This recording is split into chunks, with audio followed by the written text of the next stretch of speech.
when you look at the crowds today, you have maybe 5,000-6,000 people here. On the streets yesterday, 1 million people, 1 million Iranians in the street for the Ayatollah Khomeini. Does that not give you concern? Does that not make you afraid? Because they are afraid, yeah, that's right. And most of the people don't say anything because they are afraid. And they are in silence, you know, they don't say anything. Is this the silent majority of Iran out here now? Yes, that's right. Do you want the Shah to return? Yes, Shah, return to the country. What about you, Shah?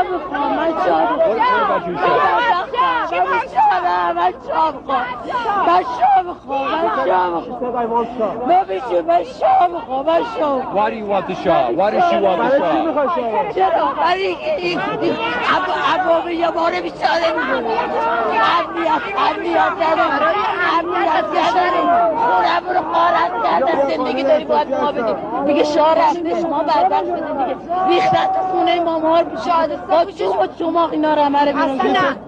ما شاه میخوایم ما بیچاره این شادی کشتنش حلاله کجای قرآن گفته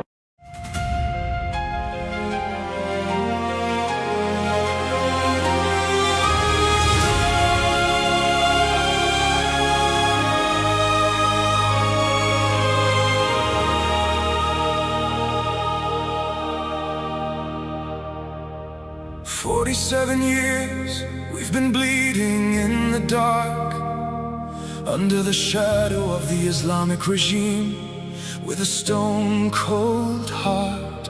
They silenced our voices, they turned off our light.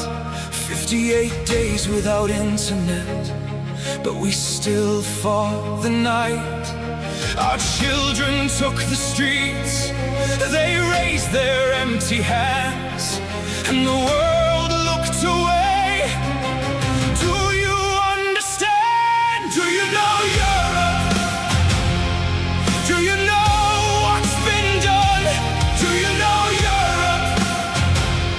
42,000 souls are gone, killed in 2 days by a regime drenched in blood. Do you know Europe? Or have you just given up? Do you know Europe? Do you feel anything at all? Or did something break inside you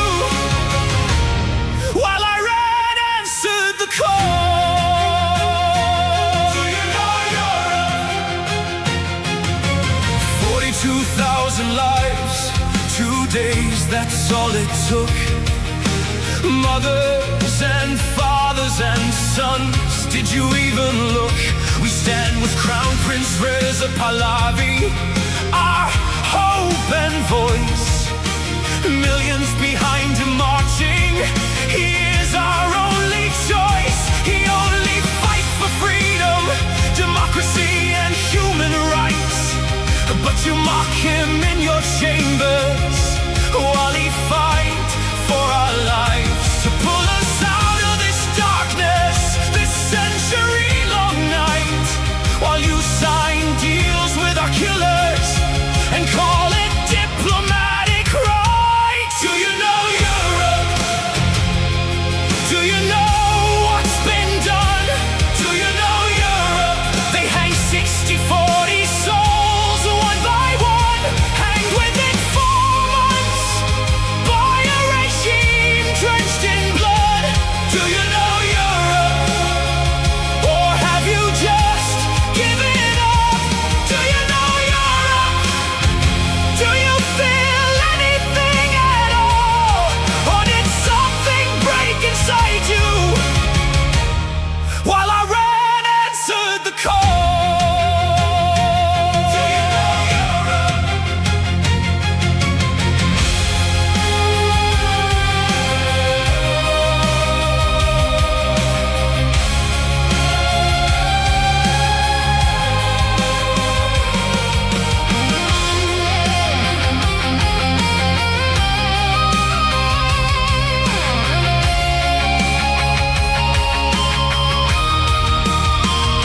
What happened to you, Europe? What made you so cold? What turned your heart to stone? while our story went untold. Is oil worth more than blood? Is silence worth the shame? Because while you negotiate with murderers, we are dying, calling your name. Do you know Europe? Do you know what's been done? Do you know Europe? 42,000 souls are gone, killed in 2 days by a regime drenched in blood. Do you know Europe? Or have you just given up? Do you know Europe? We are still here. We are still strong. Do you know Europe? How much longer? How much longer? How long? Do you know Europe?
To all of our friends around the world, under the yoke of the Islamic Republic, Iran is identified in your minds with terrorism, extremism, and poverty. The real Iran is a different Iran, a beautiful, peace-loving, and flourishing Iran. It is the Iran that existed before the Islamic Republic, and it is the Iran that will rise again from its ashes the day the Islamic Republic falls. So let me be clear about how a free Iran will act towards its neighbors and the world after the fall of this regime. In security and foreign policy, Iran's nuclear military program will end. Support for terrorist groups will cease immediately. A free Iran will work with regional and global partners to confront terrorism, organized crime, drug trafficking, and extremist Islamism. Iran will act as a friend and a stabilizing force in the region, and it will be a responsible partner in global security. In diplomacy, relations with the United States will be normalized, and our friendship with America and her people will be restored. The state of Israel will be recognized immediately. We will pursue the expansion of the Abraham Accords into the Cyrus Accords, bringing together a free Iran, Israel, and the Arab world. A new chapter will begin, grounded in mutual recognition, sovereignty, and national interest.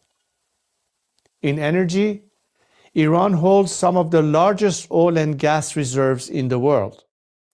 A free Iran will become a reliable energy supplier to the free world. Policymaking will be transparent. Iran's actions will be responsible. Prices will be predictable. In transparency and governance, Iran will adopt and enforce international standards. Money laundering will be confronted. Organized corruption will be dismantled. Public institutions will answer to the people. In the economy, Iran is one of the world's last great untapped markets. Our population is educated, modern, with a diaspora that connects it to the four corners of the world. A democratic Iran will open its economy to trade, investment, and innovation, and Iran will seek to invest in the world. Opportunity will replace isolation. This is not an abstract vision. It is a practical one, grounded in national interest, stability, and cooperation. To achieve this, now is the time to stand with the Iranian people. The fall of the Islamic Republic and the establishment of a secular, democratic government in Iran will not only restore dignity to my people, it will benefit the region and the world. A free Iran will be a force for peace, for prosperity, and for partnership.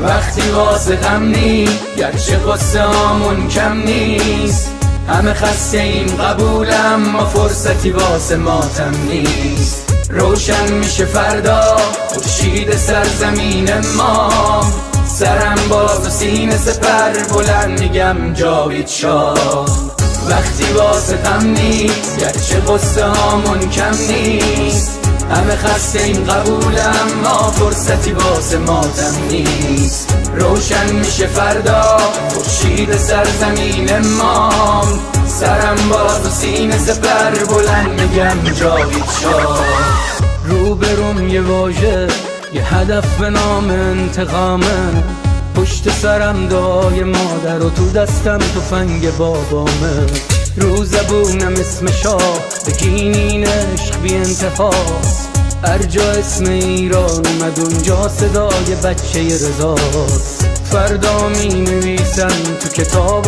قصه دیمار بگو با تیر جنگی کشتن بچه های بیگناه رو بگو از بخت مادرها چیر زنا و دخترامون بگو تنها شهید شدیم تا تنها نمونه شامون وقتی واسه غمنی گرچه قصه هامون کم نیست همه خسته این قبولم ما فرصتی واسه ماتم نیست روشن میشه فردا خورشید سرزمین ما سرم باز و سینه سپر بلند میگم جاوید شاه وقتی واسه غمنی گرچه قصه هامون کم نیست همه خسته این قبولم ما فرصتی واسه ماتم نیست روشن میشه فردا خورشید سرزمین ما سرم باز و سینه سپر بلند میگم جاوید شاه وقتی واسه غمنی گرچه قصه هامون کم نیست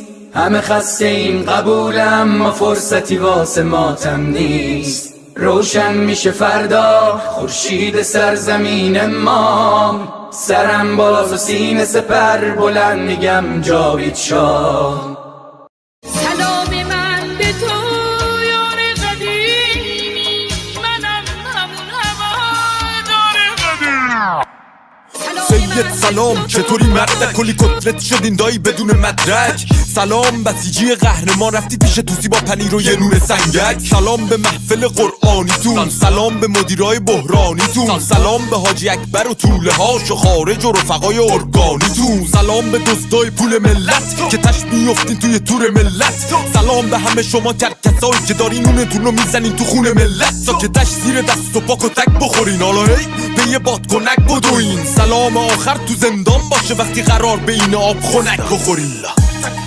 مرگ بر ملا متولی ننگ در دنیا ننگ بر دوتا مجاهد چپی بعد از ملا مرگ بر ملا متولی ننگ در دنیا ننگ بر دوتا مجاهد چپی بعد از ملا اینو بگذاریم به خاک میرسیم تجزیه طلبی که به خاک بیرسیم ایران مردمش وطن پرستن از کرد تا بلوچ بری به فاک میرسی توف به هر چی مرسی است توف به هر کی در پی تجزیه است توف به لوی و همونی که شیفته ی گل ملیگرا تو وطن خدا نفتی هست سر کردستان همه برپا شدن بلوچستان فدای مهسا شدن شم واحد که شیر و خورشید ما بقی جعلیا تنها شدن شادی باشه واسه همه در میهن کور بشه چه شهرچی اهریمن رخه رو بگی تا اون 6 کلاس سواد و خبرگان و مجد سری ترجیحن شبهای عروس و دامادی باشه برن سلامتی نوش کنن و آبادی باشه لحظت کجاست میدون شهیاده به سمت اتوبان آزادی باشه سلام به نسل ندید پدیدا نبودیم ندیدیم قدیمتی ما شاه بود تو شادی کل میزدین حالا شاه بر میگرده پیک میزنین مرگ بر ملا متولی ننگ در دنیا ننگ بر دوتا مجاهد چپی بعد از ملا مرگ بر ملا متولی ننگ در دنیا ننگ بر دوتا مجاهد چپی بعد از ملا مرگ بر ملا متولی ننگ در دنیا ننگ بر دوتا مجاهد چپی بعد از ملا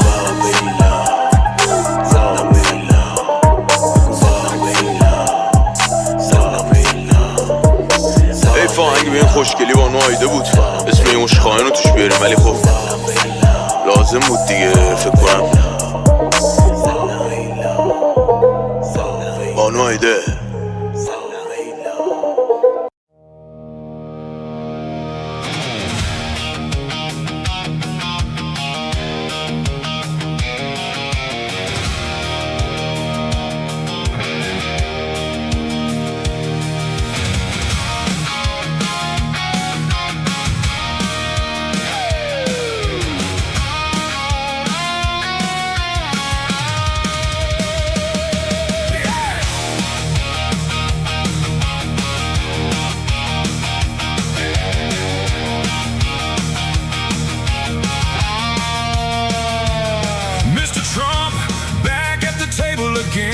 Talking of peace, but you know how it ends.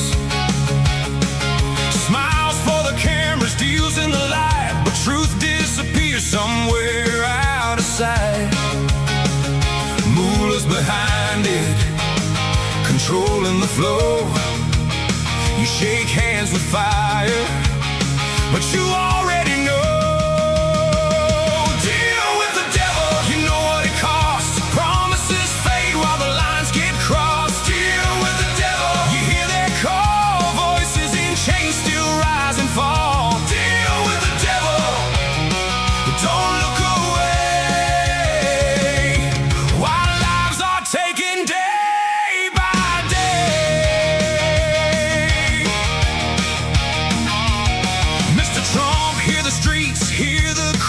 Iranians want freedom, they're reaching high.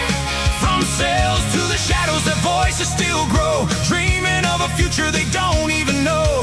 Deals at the top while the pressure runs low, and down below the fear continues to grow. Deal with the devil, you know what it costs. Promises fade while the lines get crossed. Deal with the devil, you hear their call, voices in chains.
Let's go.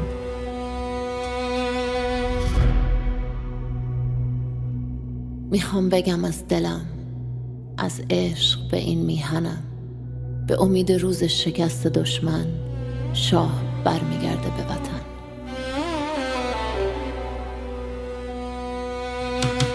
برگشتن پهلوی وحشت هر اجنبی، بلند بگو همشهری شاه رضا پهلوی. نظام رسیده پرتگاه، بلند بگو جاوید شاه. برگشت شاه به میهن، دوای درد وطن. این آخرین نبرده، پهلوی برمیگرده. داره میاد پهلوی، زجه بزن سید علی. راه نجات وطن، پهلوی هموطن. ایران میشه گلستان، شاه که بیاد به ایران. ایران که شاه نداره، حساب کتاب نداره. آخون باید گم بشه، توپ تانک فشفشه. گم شو بیرون اجنبی، داره میاد پهلوی. فریاد بزن جاوید شاه، شعار هر وطن خواه.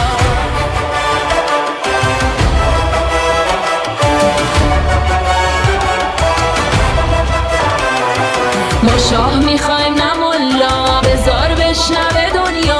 ایرانی داد بزن، شاه تو فریاد بزن. برگشتن پهلوی وحشت هر اجنبی، بلند بگو هموطن شاه رضا پهلوی. فریاد بزن جاوید شاه، شعار هر وطن خواه. بلند بگو جاوید شاه، شعار هر وطن خواه. فریاد بزن جاوید شاه، شعار هر وطن خواه. فریاد بزن جاوید شاه، شعار هر وطن خواه. بلند بگو جاوید شاه، شعار هر وطن خواه.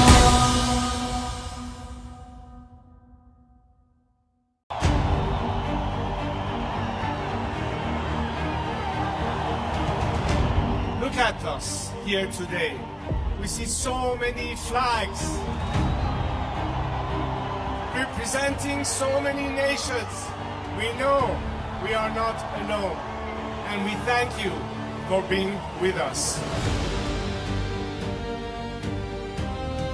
For all people around the world who stand today in unity with the Iranian people, this is not just because it's good for us, and you do it out of compassion and care for our rights to liberty and justice and equality and human rights. But understand that it is in your best interest too, to have, unlike this regime that has been propagating terror and radicalism, we the people of Iran are peacemakers and not warmongers. We like to be friends, especially with the free world.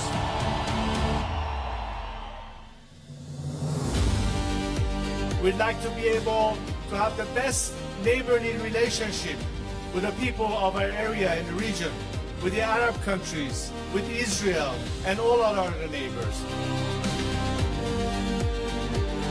We are fighting for justice, we're fighting for human rights, we are fighting for liberty, we're fighting to put an end to all sorts of discrimination.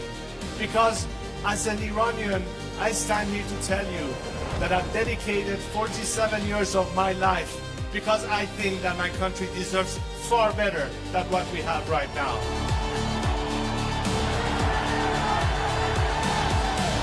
To now understand that their best remedy is to support the people of Iran, because ultimately a free Iran will be your best partner, not just to bring stability and peace, but it will be in your best economic interest and opportunities. Together we can prosper again, and the world will be so different once the Iranian people are free.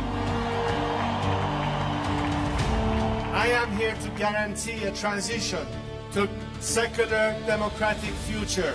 I am committed to be that leader of transition for you, so we can one day have the final opportunity to decide the fate of our country through a democratic, transparent process, through the ballot box and free elections. And let's make sure that this time, especially the free nations of this world and their governments, stand on the right side of history.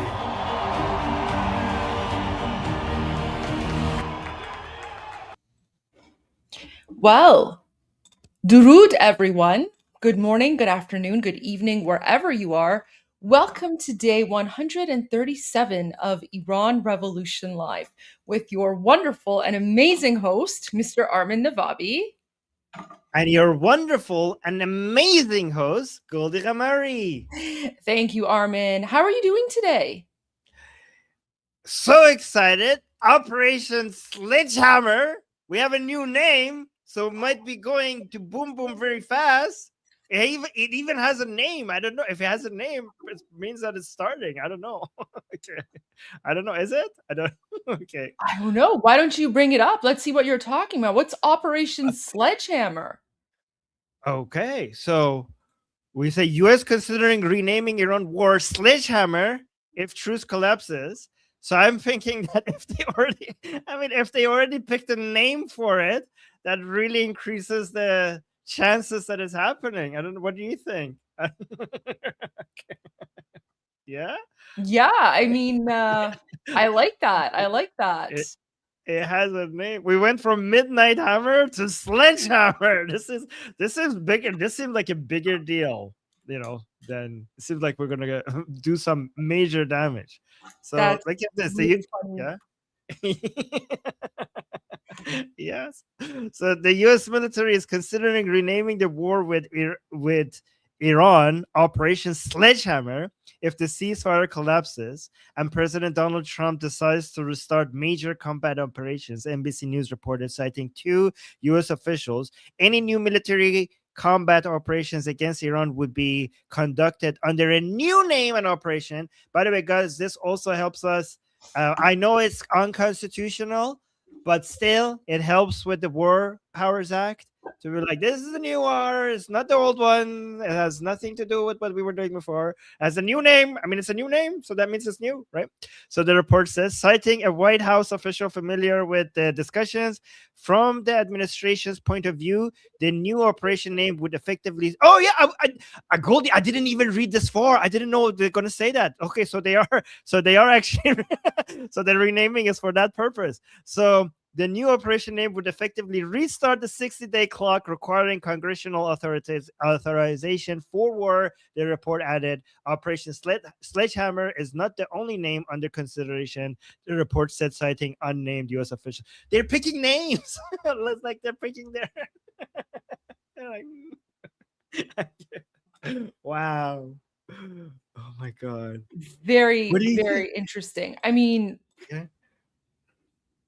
Yeah, I mean, Operation Sledgehammer doesn't really leave a lot of nuances, does it? Like it's not really nuanced, right? I mean, Operation Sledgehammer makes it very clear. I mean, if that's one of the names being considered, makes it very clear what the intention is, right? I kind of wish, Armin. Oh yeah, see, someone in the chat said Operation Cutlet. That would be epic. Yeah, they should name it Operation Cutlet. Yeah. That would be a good one. Oh my God, can you imagine, Goldie? That would be amazing. Oh my God, Funny. it would be honoring the Iranian people as well if you actually name it that. Wow. And we know President Trump has landed in China now. So Yes. that's going to be a very interesting set of conversations, especially since I believe it was last week or the week before that the U.S. Navy intercepted a Chinese ship that was going to Iran, and it was full of material that was dual purpose in nature and could be used to help the Islamic regime with their missiles or something like that. Yes. Yeah. So that's going to be a bit of an awkward conversation. Yeah. So Russia is helping with drones and China is helping with missiles. Yeah. So that was quite interesting. So Jesse Waters is talking about plan to escalate. Apparently, he's saying, "Holy smokes! The Pentagon has a plan to escalate the Iran war." So this actually with Project Sledgehammer. So maybe we should just listen to this, or it's actually quite long. I'm okay with watching this. Okay. Yeah. Okay. Fox News alert: wheels up. Air Force One's on the way to Beijing. The commander-in-chief preparing for a high-stakes meeting with Xi Jinping. China's already rolling out the red carpet because the president's bringing the dream team: Rubio, Hegseth, and Scotty B. Yay! Banned and sanctioned by the We love Scotty B. The Chinese for 6 years, and they just lifted it. He's clear. And the president's bringing the best and brightest. 16 CEOs, including from Apple, Boeing, Goldman, and Visa, all flying west. Even Elon's making the trip. Elon is going to China with President Trump. I wonder why. Should be just like the good old times. POTUS says we make a lot of money with China and is using the trip as a big business opportunity. But the two will have a lot to talk about: AI, Taiwan, and obviously Iran. Oh, Goldie, some people think that the President Trump is going to make a deal. Again, I'm not saying this, but some people are saying that President Trump is going to say that to China, this is the deal: hands off Iran, stop supporting the Islamic Republic, and in return, again, guys, this is not my analysis. I'm just curious to see what Goldie's political mind how they would respond to this. And then in return, President Trump will reduce support for Taiwan. That's some people say that. What do you think?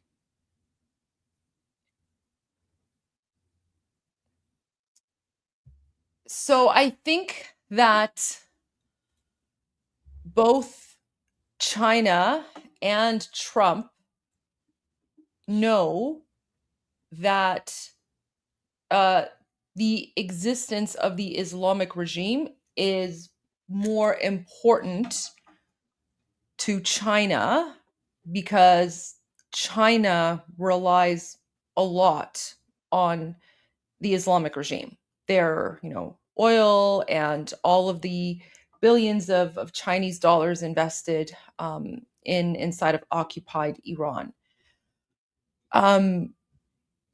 China is very hesitant, and China does not want the Islamic regime to fall. President Trump is aware of that.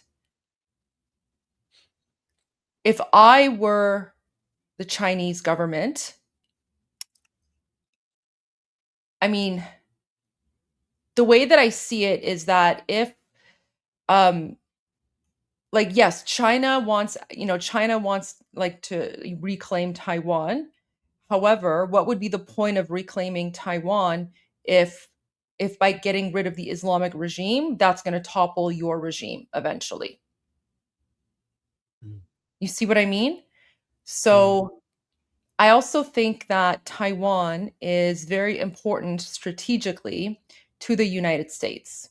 So I can't see President Trump making that sort of, I don't know where this line of thinking is coming from. I don't know where you've heard it, but I don't see that happening. Is this something that someone has said, or you've just sort of heard this somewhere?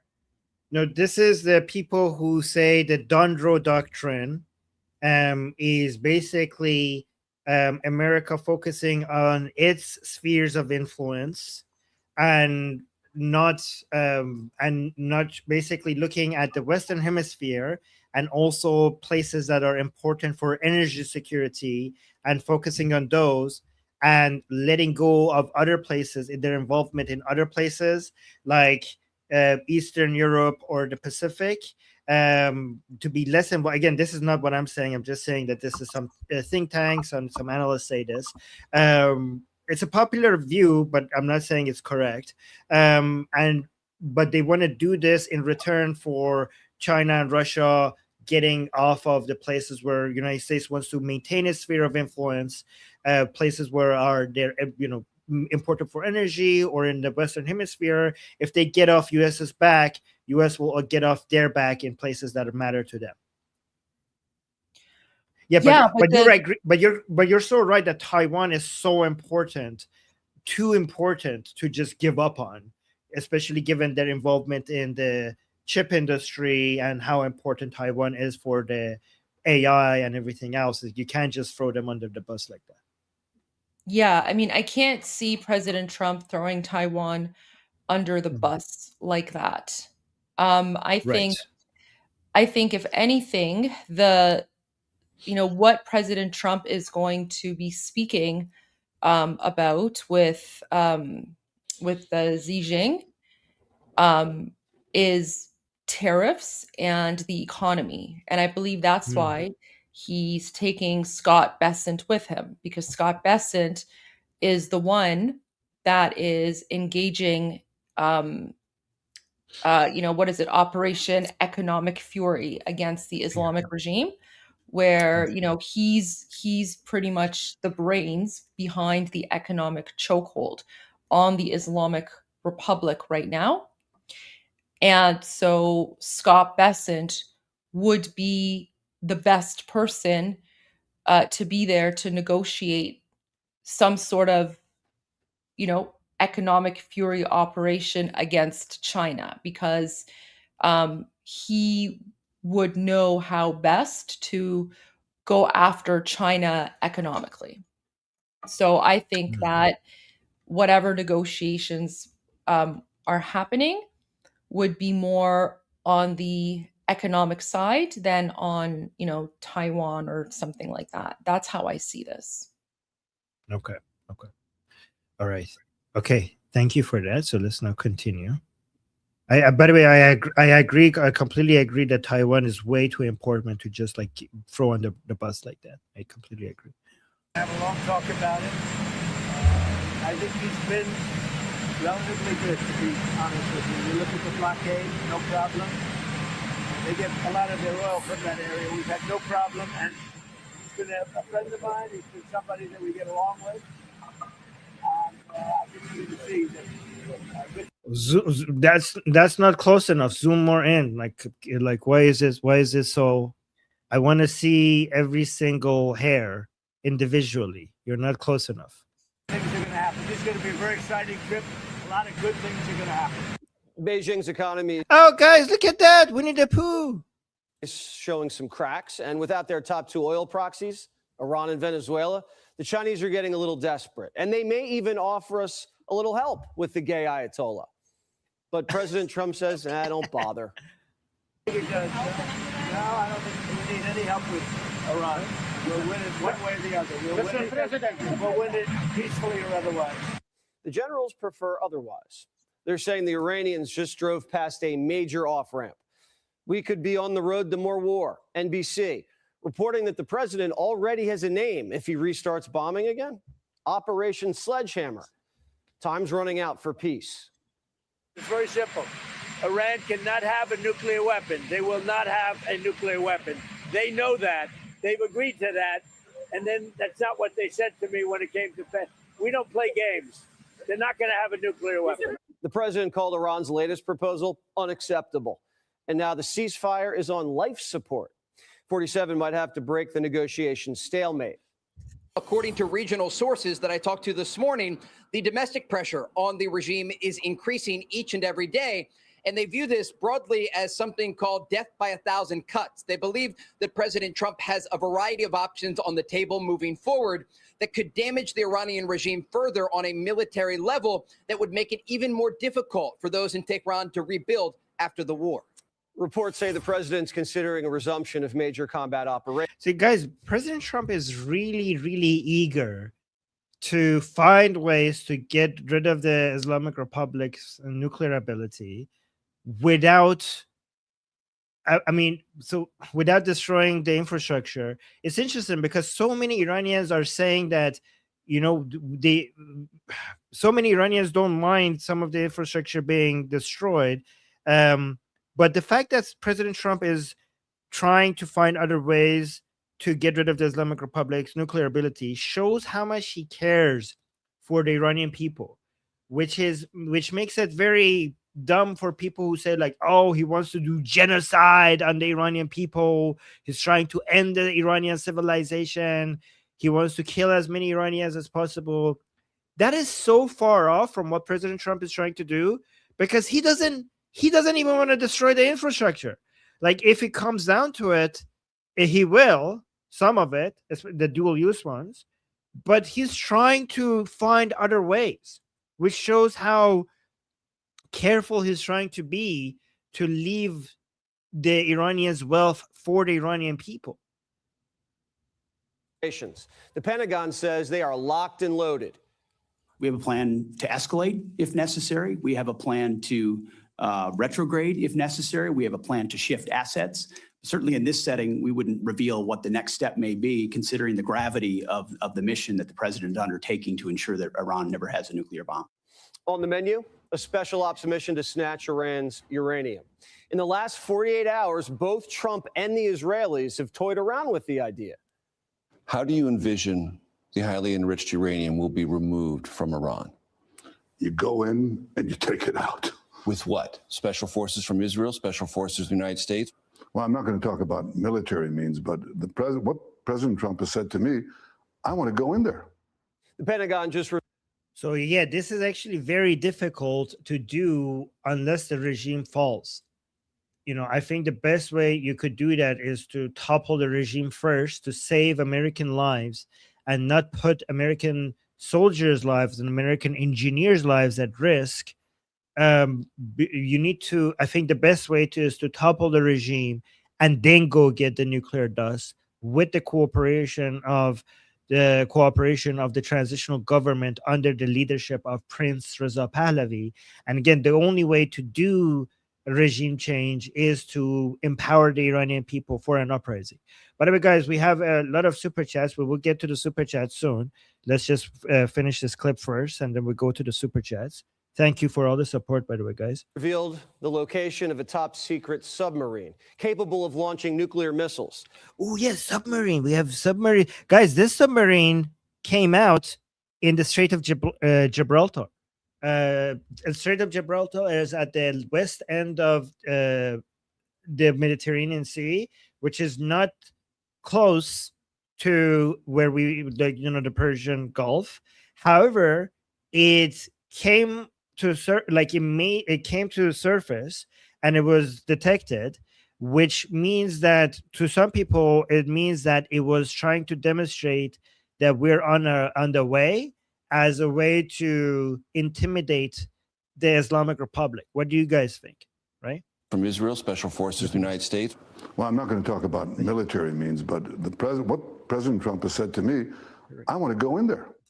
The Pentagon just revealed the location of a top secret submarine capable of launching nuclear missiles.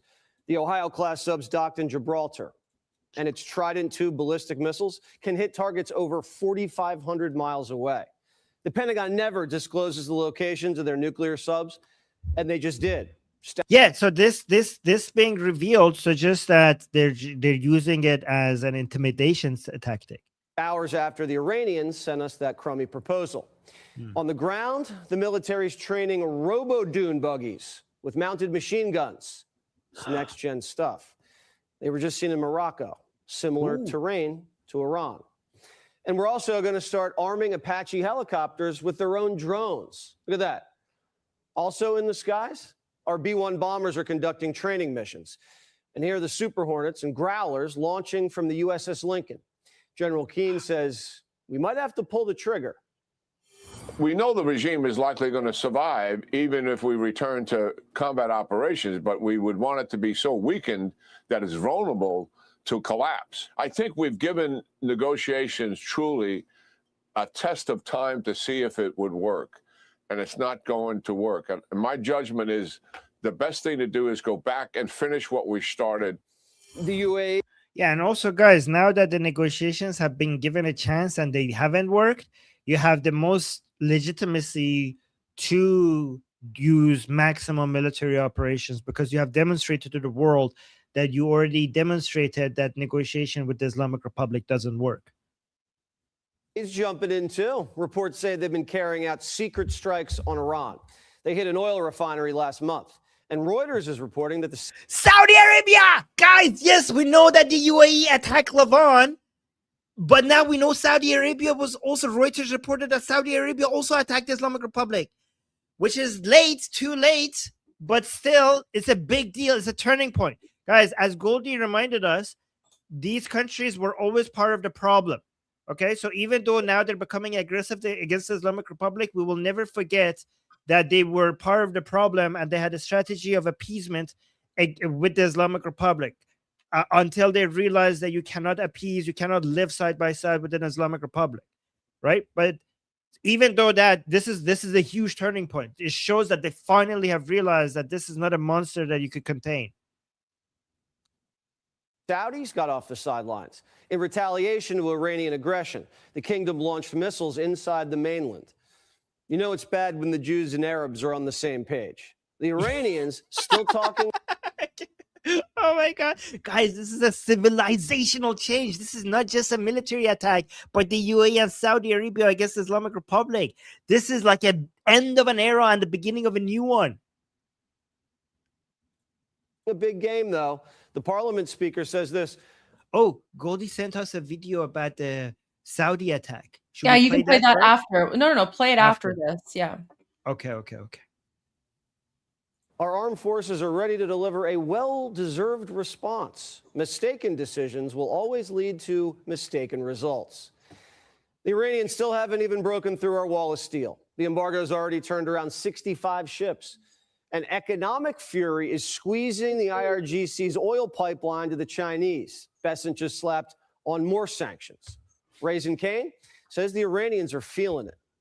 They are absolutely feeling that pressure, not just from the blockade, as the Secretary talked about, but the continuation of sanctions that Treasury and others have put on there. And we retain a range of military options. Guys, when a general, when like somebody like Kane speaks, you need to pay more attention, okay? Because military commanders in the United States, they're not politicians, okay? So when they say something, it's very objective. They're not playing any games. I mean, I understand why sometimes politicians need to play mind games, but when military commanders, when they speak, especially when they're on duty, they're not playing any games. And this is the most objective analysis that you get. So when General Kane tells you that they are feeling the pressure, you better believe it. Armin, just a really quick breaking news on this sort of civilizational shift that you were speaking about. Look what was just released from Prime Minister Benjamin Netanyahu's office. So Israeli Prime Minister Benjamin Netanyahu visited the UAE during the Iran war and met Emirati President Sheikh Mohammed bin Zayed, his office said on Wednesday. The visit resulted in a historic breakthrough in relations between Israel and the UAE, according to the statement by his office. So during the conflict, Benjamin Netanyahu secretly went to the UAE to visit with Emirati President MBZ. Oh my God. Wow. And this was released 2 minutes ago. Goldie, you have eyes everywhere. You caught this 2 minutes after it was released. Oh my God. Wow. So that's just like some of the breaking news there, which yes, I thought was relevant given what you were saying earlier about sort of the civilizational shift. Yes. Wow, Goldie, what a breaking of taboos, crossing all red lines. It's like, it's basically the UAE is giving up on the whole appeasing the Islamic community or the Arab world. They're like, screw all of this. We need to fight for our survival. Just meet with him directly and meet with him as a major ally. Oh my God. Wow. Yeah. Yeah. That's big. But Goldie, I'm so glad that you also reminded us that we should not congratulate like the UAE and Saudi Arabia. Like we should always look at these countries with suspicion, because only now they realize that how they realize it's so late. So that was a good thing that you added last time we mentioned this, right? Yeah, it's only based on self-interest, obviously. Okay. Thank you for that, Goldie. All right, You're let's welcome. They say we're losing. You've achieved a series of tactical successes, but are on the verge of a strategic loss because we are now negotiating. I just think it's so a foolish. demand- Here we are in a committee in the United States Senate, 74 days in, and you're talking about strategic loss. We have the ability to 74 defeat a days in. 47-year threat of a pursuit of a nuclear weapon. We have more leverage than we've ever had. We've had incredible battlefield successes, and you're talking about a strategic loss? That was such a good response. 74 days in, and we're like, oh, we lost. This was the speediest progress in military action in history.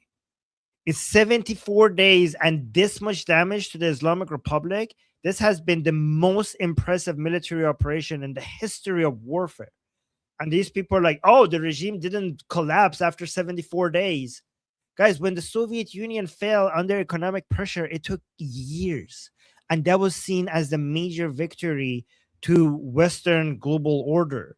It took years.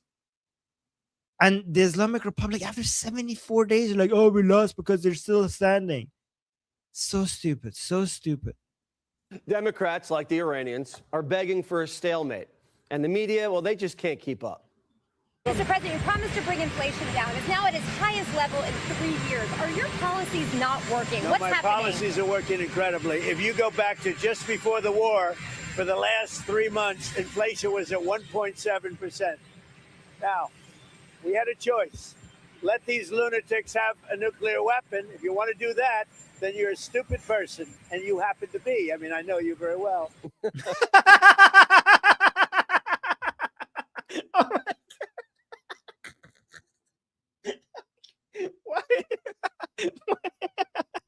Oh, ouch. Okay, wait. We have we have to listen to that one more time. That was so good. It took a turn. I didn't expect it. Guys, did anybody saw that coming? I didn't see that coming at all. Yeah, we're talking about inflation for 1 second and all of this. Okay, wait. Let's do that again. That was so good. Your promise to bring inflation down is now at its highest level in 3 years. Are your policies not working? No, What's my happening? policies are working incredibly. If you go back to just before the war, for the last 3 months, inflation was at 1.7%. Now, we had a choice.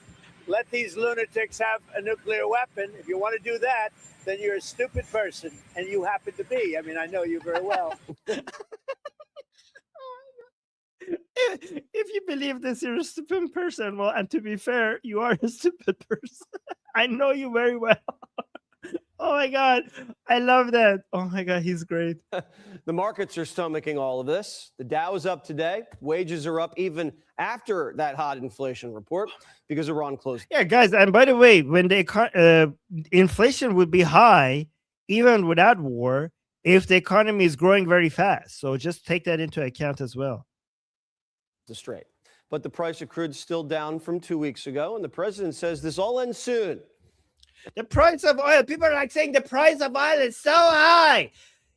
You told us it would be $200 by now. What is it right now? It's 107, 106. Okay, yeah, it's higher than before, but before this war started, people were telling us it would be 200 immediately. It's almost as if the global economy is not reliant on fossil fuels as it used to be because of efficiency. And it only ends in one way. We're either going to make a deal or they're going to be decimated. So one way or the other, we win. The president's heading into China in high spirits. Next 48 hours will be huge. The United States is prepared for anything. We've been wargaming with all our Pacific allies all spring, and just announced Space Force, alongside America's space allies, just completed a joint plan for conducting orbital warfare by the. What, guys? We have space allies. We not only have Space Force, we also have space allies. I didn't know that. Who are our space allies? Pacific allies all spring, and just announced Space Force, alongside America's space allies, just completed a joint plan for conducting orbital warfare by the end of the year. And we're selling Taiwan $25 billion in weapons in case the Chinese get frisky. We're going to turn. Guys, so see, Goldie was right. We're not giving up on Taiwan, we're selling them a lot of weapons. Turn that little island into a little porcupine. Whatever happens. Wait, what? Turning that little island into a little porcupine. In case China gets frisky. Wait, I love this guy. That little island into a little porcupine. Whatever happens, we're dressed for success. Rubio. Oh, look at that. Rubio's dressing up like Maduro at his arrest. Look at that. Oh my. Guys, Rubio is like so serious, and then he does stuff like this. You look at him, he's dressing up as Maduro when he was arrested. Slipped into a Nike sweatsuit on Air Force One. It's the same outfit that Maduro rocked when we nabbed him.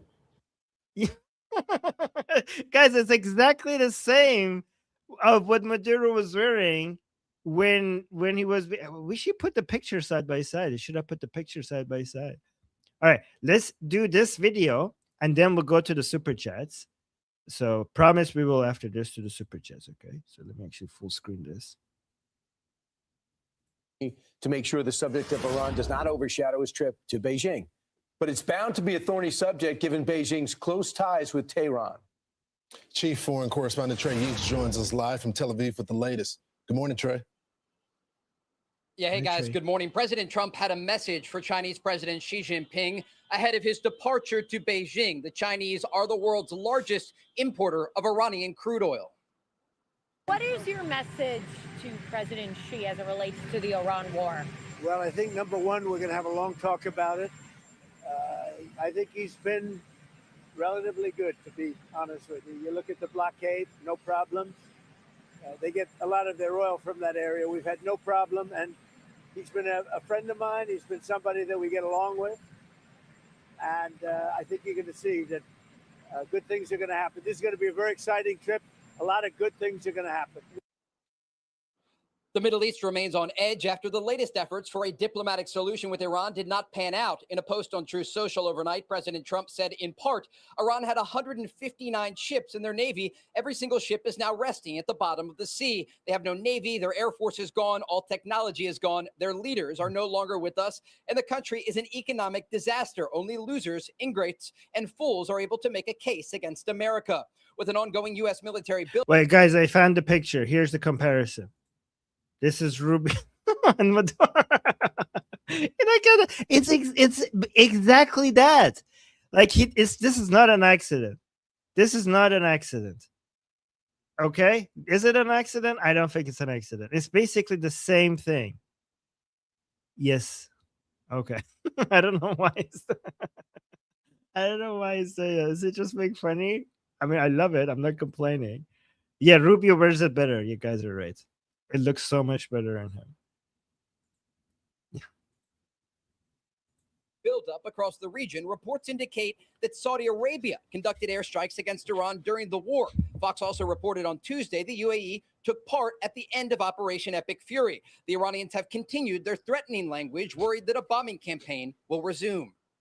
So, guys, one thing that is good about the UAE and Saudi Arabia having had attacks, military attacks against the Islamic Republic, it means that we can be confident that nothing could go back to how it was before Operation Epic Fury.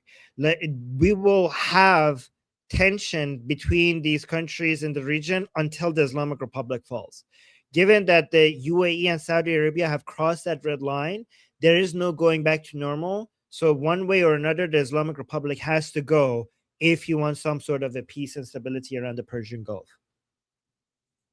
I can assure you that our armed forces are prepared for every scenario. I'm sure that anyone who dares to put their foot in Iran. Wait, who's this? Is this who I think it is? No. This is the, yeah, he's the spokesperson or whatever. What's his name? Yeah, Baghai. I know him. Yeah, Baghai. Yeah, but who's she? That's not the. No, it's. I have no idea who that is. That, it's not the. Okay, no, it's not the Bush lady. Yeah. No. No. Okay. Every scenario. I'm sure that anyone who dares. Yeah, Baghai is the spokesperson for the foreign, for the defense For the foreign ministry.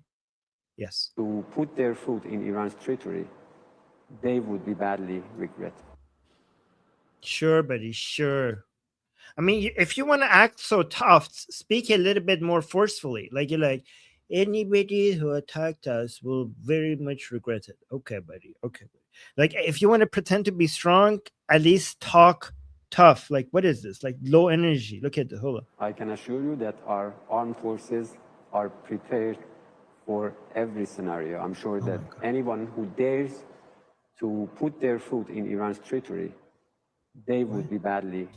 Territory. Treachery? To put their foot in Iran's territory. Put their foot in Iran's territory. It means territory. They would be badly regret. Oh, wow. Guys, I'm scared. I am so scared. Guys, let's retreat. Let's end this operation. We cannot defeat these people. That scared me. Did that scare you? That scared me. I wasn't scared until now. That scared me. Today, Israeli Prime Minister Benjamin Netanyahu is holding a security assessment, so his forces are prepared if the war resumes. Guys? What's your sense? What is your sense, Trey? The war is going to resume?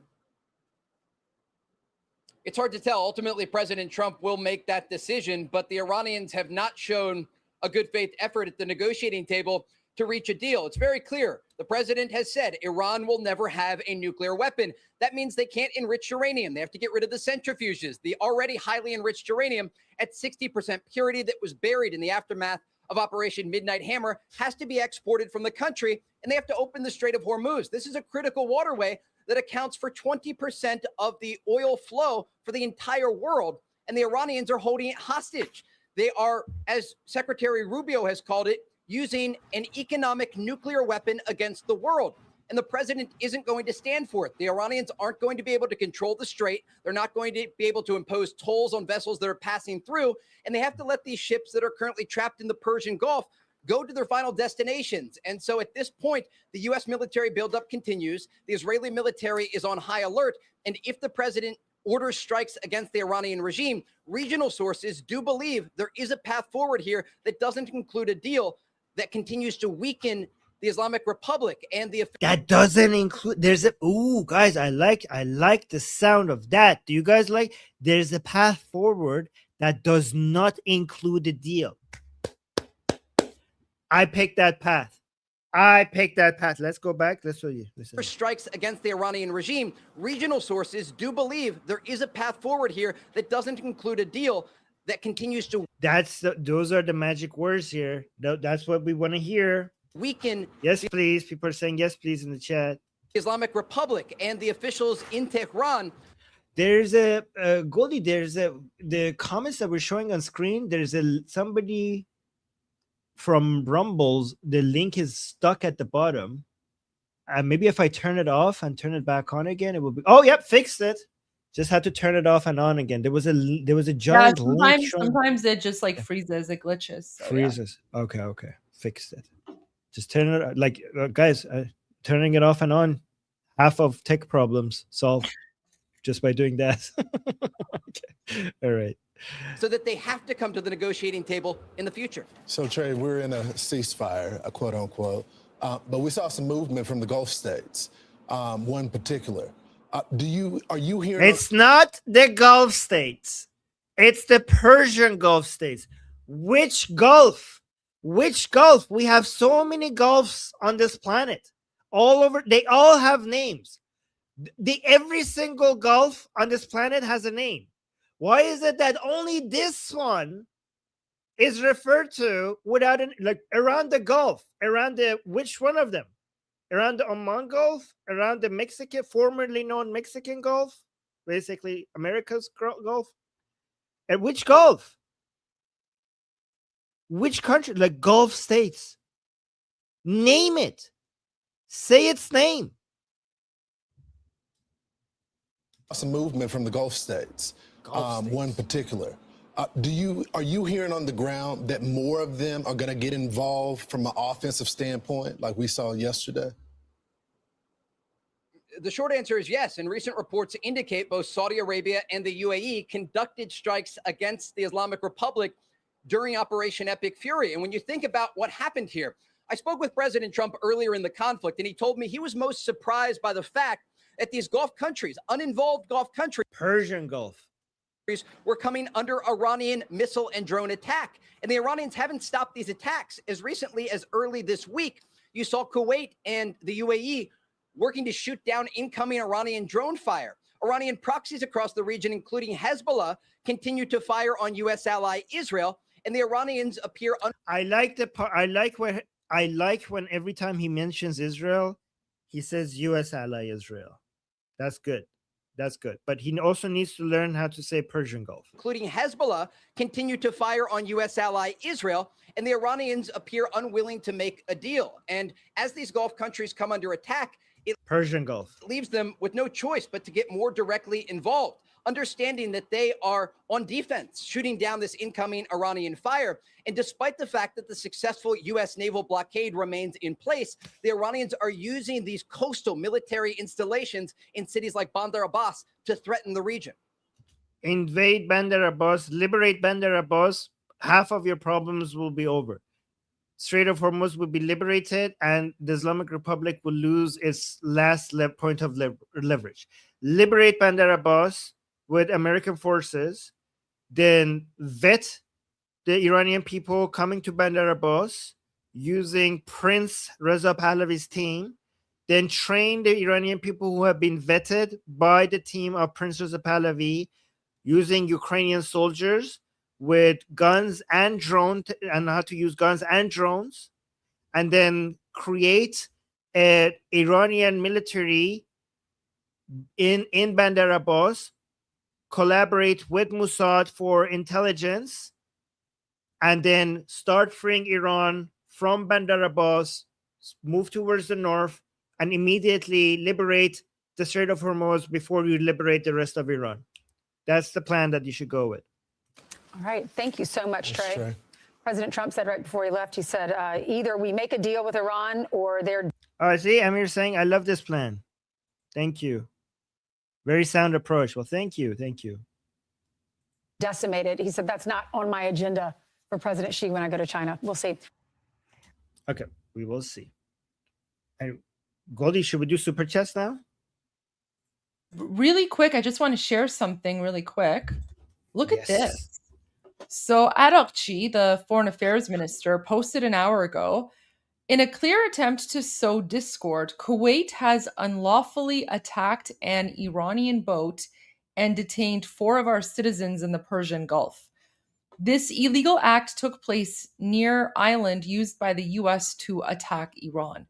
We demand immediate release of our nationals and reserve right to respond. So apparently there's something going on with Kuwait. I find it really interesting, though, that this terrorist Islamic dictatorship that does not care about legality in any way, shape, or form is now complaining about illegal actions when they're the ones who are literally engaging in illegal activity and have been doing so for the last 47 years. So I just wanted to bring this to your attention. I haven't seen any news about this, but I find this interesting as well. So Kuwait has entered the chat. Yeah, Goldie, there was some arrests in Kuwait of Islamic Republic officials. The Kuwaitis think that the Islamic Republic was planning on a ground operation inside Kuwait. Oh, really? Yeah, because because the Islamic Republic is desperate to show any success, and they're having a hard time to show success. So they're now looking at. So this is why they keep bombing the UAE, to be able to show some boom booms to their supporters. And apparently their supporters are not satisfied with the level of destruction that the Islamic Republic can inflict. So they're thinking of attacking the Kuwait. Wow. Yeah. Jeez. All right. Okay, let's go to some of the super chats. Okay. All right. Let's do super chats. Super chat time. Okay. Oh, look at that super chat time. That's great. I love that graphic. Okay.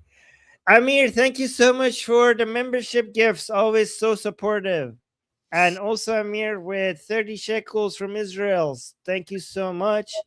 And Gubertina, love that name. Gubertina became a member. Thank you so much for the support. William, Operation Righteous Fury. That's a good name too. I like that one. It's a good Yeah, one. yeah, okay. Yeah, I like that. And then Roman Viking saying Putin denies Ukrainian agency and in his twisted mind is only capable to see Ukraine's shift to the West as a Nazi takeover. Stalin Tsar 2.0. I completely agree with that. Putin is our enemy, right? So we have our enemies. Number one enemy of liberty and global peace is the Islamic Republic. Number one. Number two is the CCP. I don't know. Is it CCP or Putin? Okay, let's say CCP number two, Putin number three, and then number four is the leftist wokes, the woke movement from the left. Number five is woke movement from the right, like the Nick Fuentes, Tucker Carlson, Candace Owens type people. That's number five. And number six is remaining leadership of countries like Cuba and North Korea. And those are, we could just combine all of them into number six. Do you guys agree with that ranking? But anyways, so for right now, we're basically getting rid of, also us, obviously all the proxies of the Islamic Republic includes in number one, like Hamas, Hezbollah, Shabi, that's all included in the number one category. Okay, when I said Islamic Republic, I was including all of them. Oh, and Qatar is also in that category of the remaining countries that I mentioned. We could work on the ranking, but I think I covered most of them. But yeah, Putin is way up there, way up there. And we have, and Turkey is also in that category as well. Turkey's leadership, at least. Wyatt is saying, I'm on Fetterman's mailing list. I requested for him to appear virtually on your show. Oh, well, thank you so much for that. His staff replied that they will vet the show and get back to me in a week or two. Goldie, we might have Fetterman, the only sane Democrat. Okay. Oh, thank you. Appreciate that. Okay. Well, thank you for reaching out on behalf of us. Get back to me in a week or two. I gave them Goldie's info email, so watch your info. Okay, Goldie, watch for an email from Fetterman. Thank you so much for that. Yeah, well, thank you. Wow, guys, we could have Fetterman on Iran Revolution Live. The last remaining sane Democrat. Okay.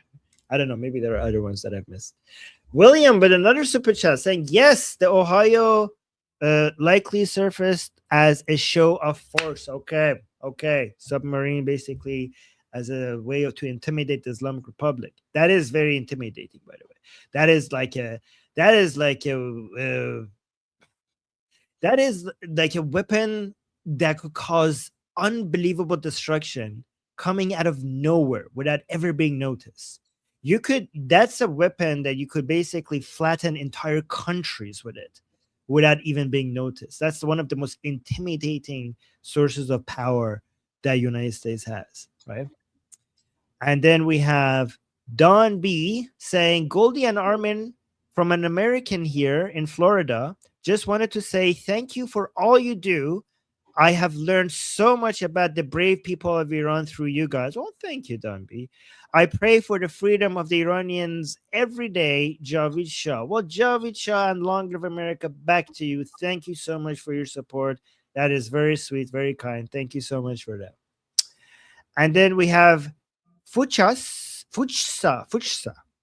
saying, gotta act fast. Tehran summer 2026 is still alive. What is it? What is it? What does that mean? What do you mean? Basically, like, planning to, go to Tehran in the summer, like travel to Iran for the summer. Oh, you still have that plan. Okay, well, hopefully we'll see you there. Okay, so okay. This is why it's so much easier to do super chats with Goldie, Because when I'm on my own, I'm like, what? Like, somebody explain that to me. But Goldie gets it. Goldie gets it immediately. I don't know why. I don't get those are imkaje, Goldie. Yeah. Those are imkaje. No, that's Ninja just Rooster. the immigrant in you. Yes, I that's mean, just we're the both immigrants, but I'm just teasing. Yeah. I have that excuse. Or winter, you're saying, by the way. Fuchsa in the chat. Winter. Okay, winter is also good. All right, and then we have Ninja Rooster saying hello. Sending us a super chat to say hello. Well, hello back at you. Hi, Ninja Rooster. Welcome. I hope you're enjoying this show. Yes. And then we have Nail Bunny with 10 membership gifts. Nail Bunny, very generous. Thank you so much. You're always very generous. Really appreciate that. And then the last super chat from William again, saying Iran kicks. Okay, I'm gonna miss it. I'm gonna not understand this as well, but I'll try. Arakchi. Oh, Arakchi had to misspell to bypass the filter. Talking about illegal activities is really rich. Yes, Yeah, it it's is. very rich.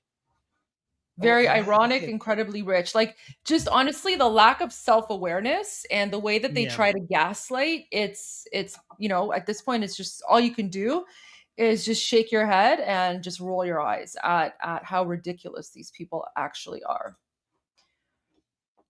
Yeah. Yes, exactly.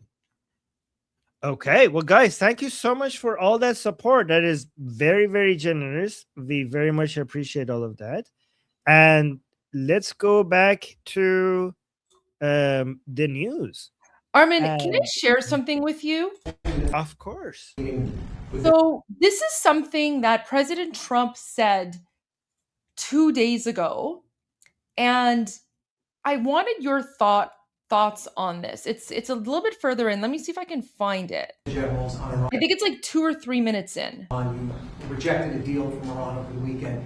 Can you tell us anything about that proposal and what, if any, effort will be made to break this deal? It was just unacceptable. You know, a lot of people said, well, does he have a plan? Yeah, of course they do have the best plan ever. I mean, Iran has been defeated militarily, totally. They have a little left. They probably built up during this period of time. We'll knock that out in about a day. But I have a plan. You know, it is a very simple plan. I don't know why you don't say it like it is. Iran cannot have a nuclear weapon.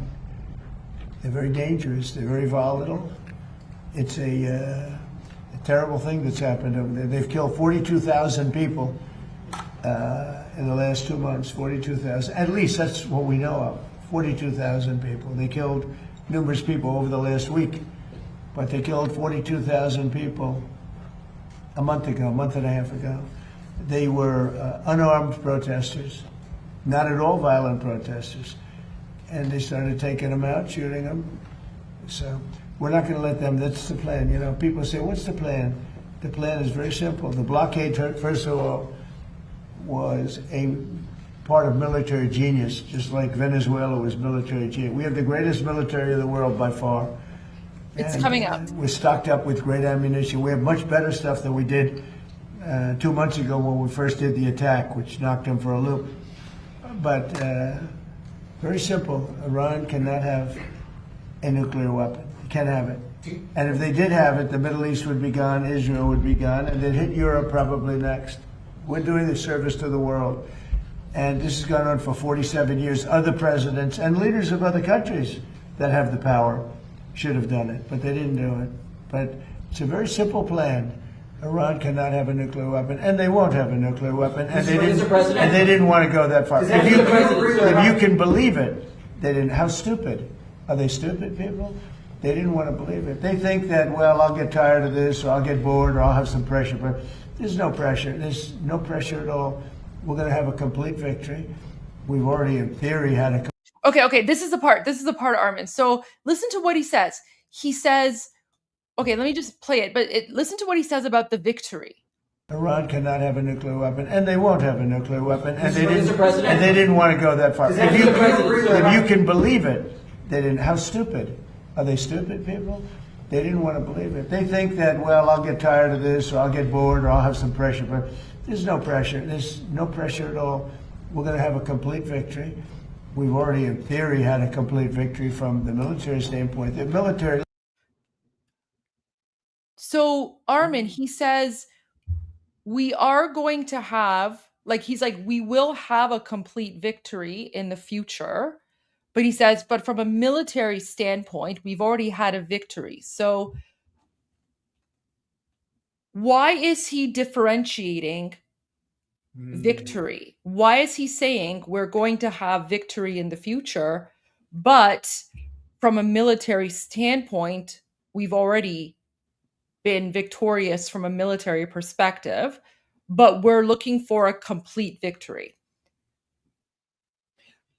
Because there's different levels to this, there are different phases to this, and maybe the other phases of it, we haven't seen the victory in that yet. The military operations have been victorious, but this shows that President Trump has many other plans for the Islamic Republic, and one of the plans that we could consider is the Iranian people uprising to finish the job.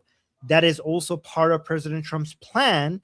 That means that the arming of the Iranian people is still, happening, either happening or on the table, because those are other phases of this operation, and we haven't had complete victory. It's the phase one of the military operation that has been successful. By the way, Goldie, amazing job noticing this. I don't think anybody else noticed this. You have a really good talent for picking these. That's really impressive. That is so right. Do you think that's what it is? It means that there are different phases to this, there are different levels to this, and there are other levels are yet to come, and they're not done with this at all. Yeah, I think that's exactly what this is. I noticed this yesterday, and I actually made like a 30-minute video that I uploaded to YouTube this morning where I talk about this. But listen again, Armin. Pressure at all. We're going to have a complete victory. We're going to have a complete victory. We've already, in theory, had a complete victory from the military standpoint. So he's differentiating between the two. Yes. And this reminds me of what President Trump said, a while ago: unconditional surrender. There will be no deal with Iran except unconditional surrender. After that, and the selection of a great and acceptable leaders, we and many of our wonderful and very brave allies and partners will work tirelessly to bring Iran back from the brink of destruction, making it economically bigger, better, and stronger than ever before. Iran will have a great future. Make Iran great again. Look, then, right? So there's no pressure at all. We're going to have a complete victory. We've already, in theory, had a complete victory from the military standpoint. The military, look, their Navy is dead. They had 159 ships. Right now they have 0, other than little speedboats that go around that got taken out 8 a day by us. They have no Air Force. They have no anti-aircraft. Now, they probably put the shoulder jobs into service over the last. So then, he goes on with the rest of it. But I thought that was very interesting that he made a distinction between complete victory in the future versus already having had a military victory in theory. So right.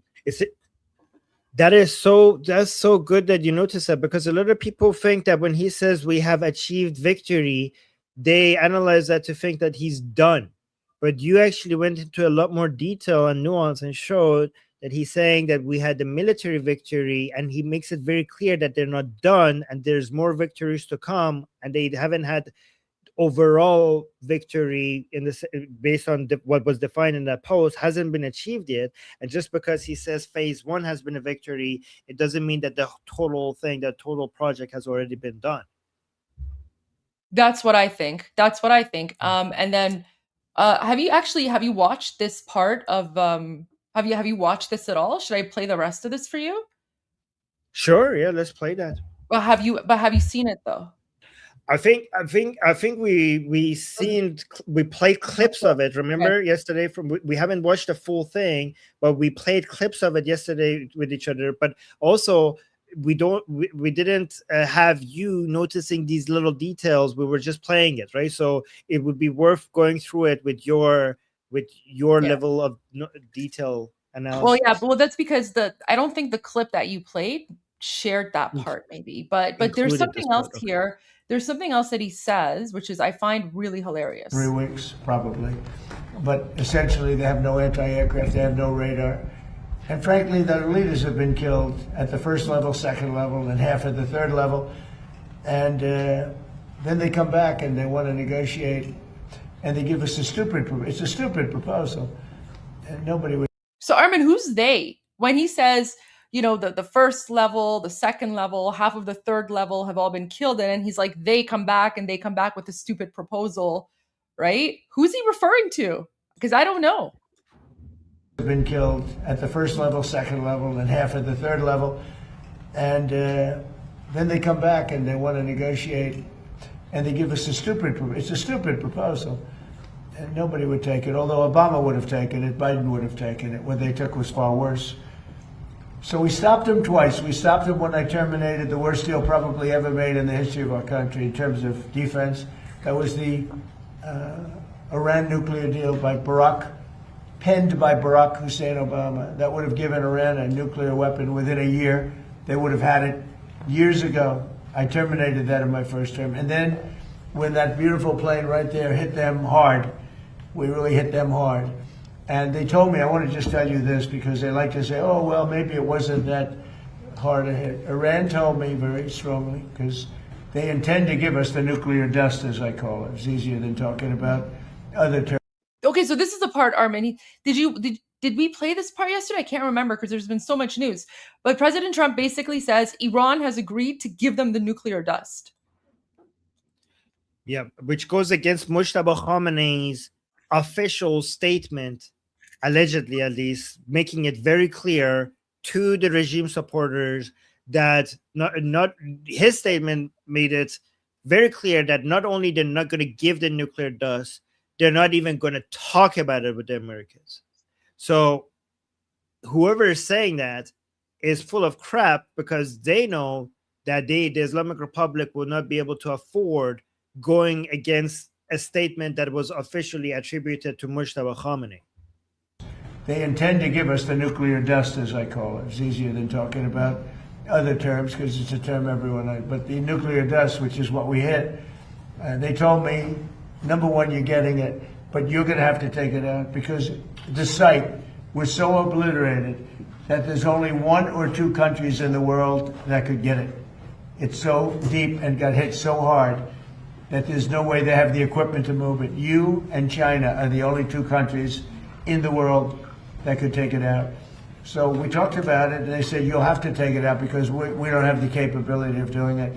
So for those people that like to say that those great pilots in those great planes, well, we just ordered 22 more of them, new and improved, that those great pilots didn't do their job, they did their job. At 1 o'clock in the morning with no moon, no light, no nothing, every single bomb hit its targets. And then, as you know, we shot some incredible things that nobody else has. Nobody has a military like we have.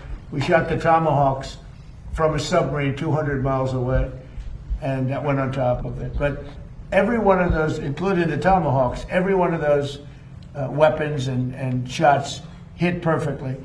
And they said to me, just to put it on the record, they said to me, there are only 2 countries in the entire world that could ever get that stuff out of there because we don't have the equipment and nobody else.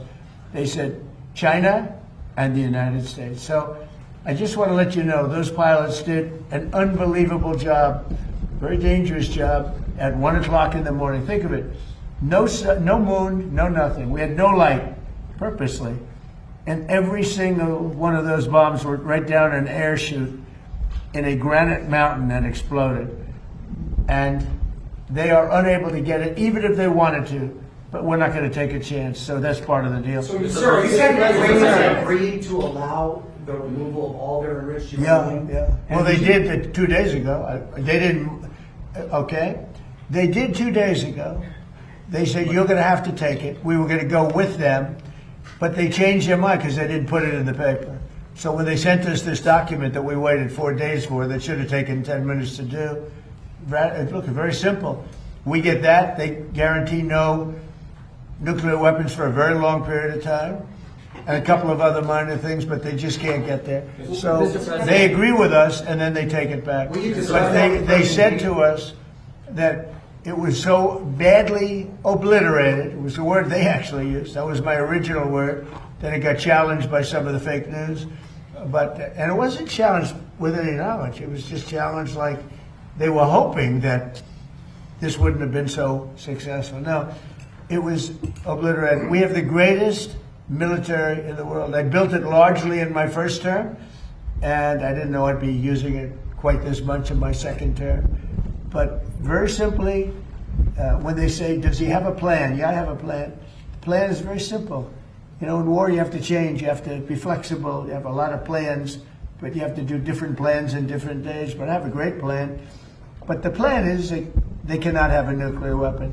And they didn't say that in their letter. Mr. President, about the leadership changes that you've talked about in Iran, is this still a leadership that you believe you can negotiate with and ultimately reach a peace deal with? Well, you have two. You have the moderates and you have the lunatics. Goldie, what do you think about that? President Trump saying, yeah, this leadership that exists there, we can negotiate with them and reach a deal, and that they have the moderates and the lunatics. That seems different from what Marco Rubio would say.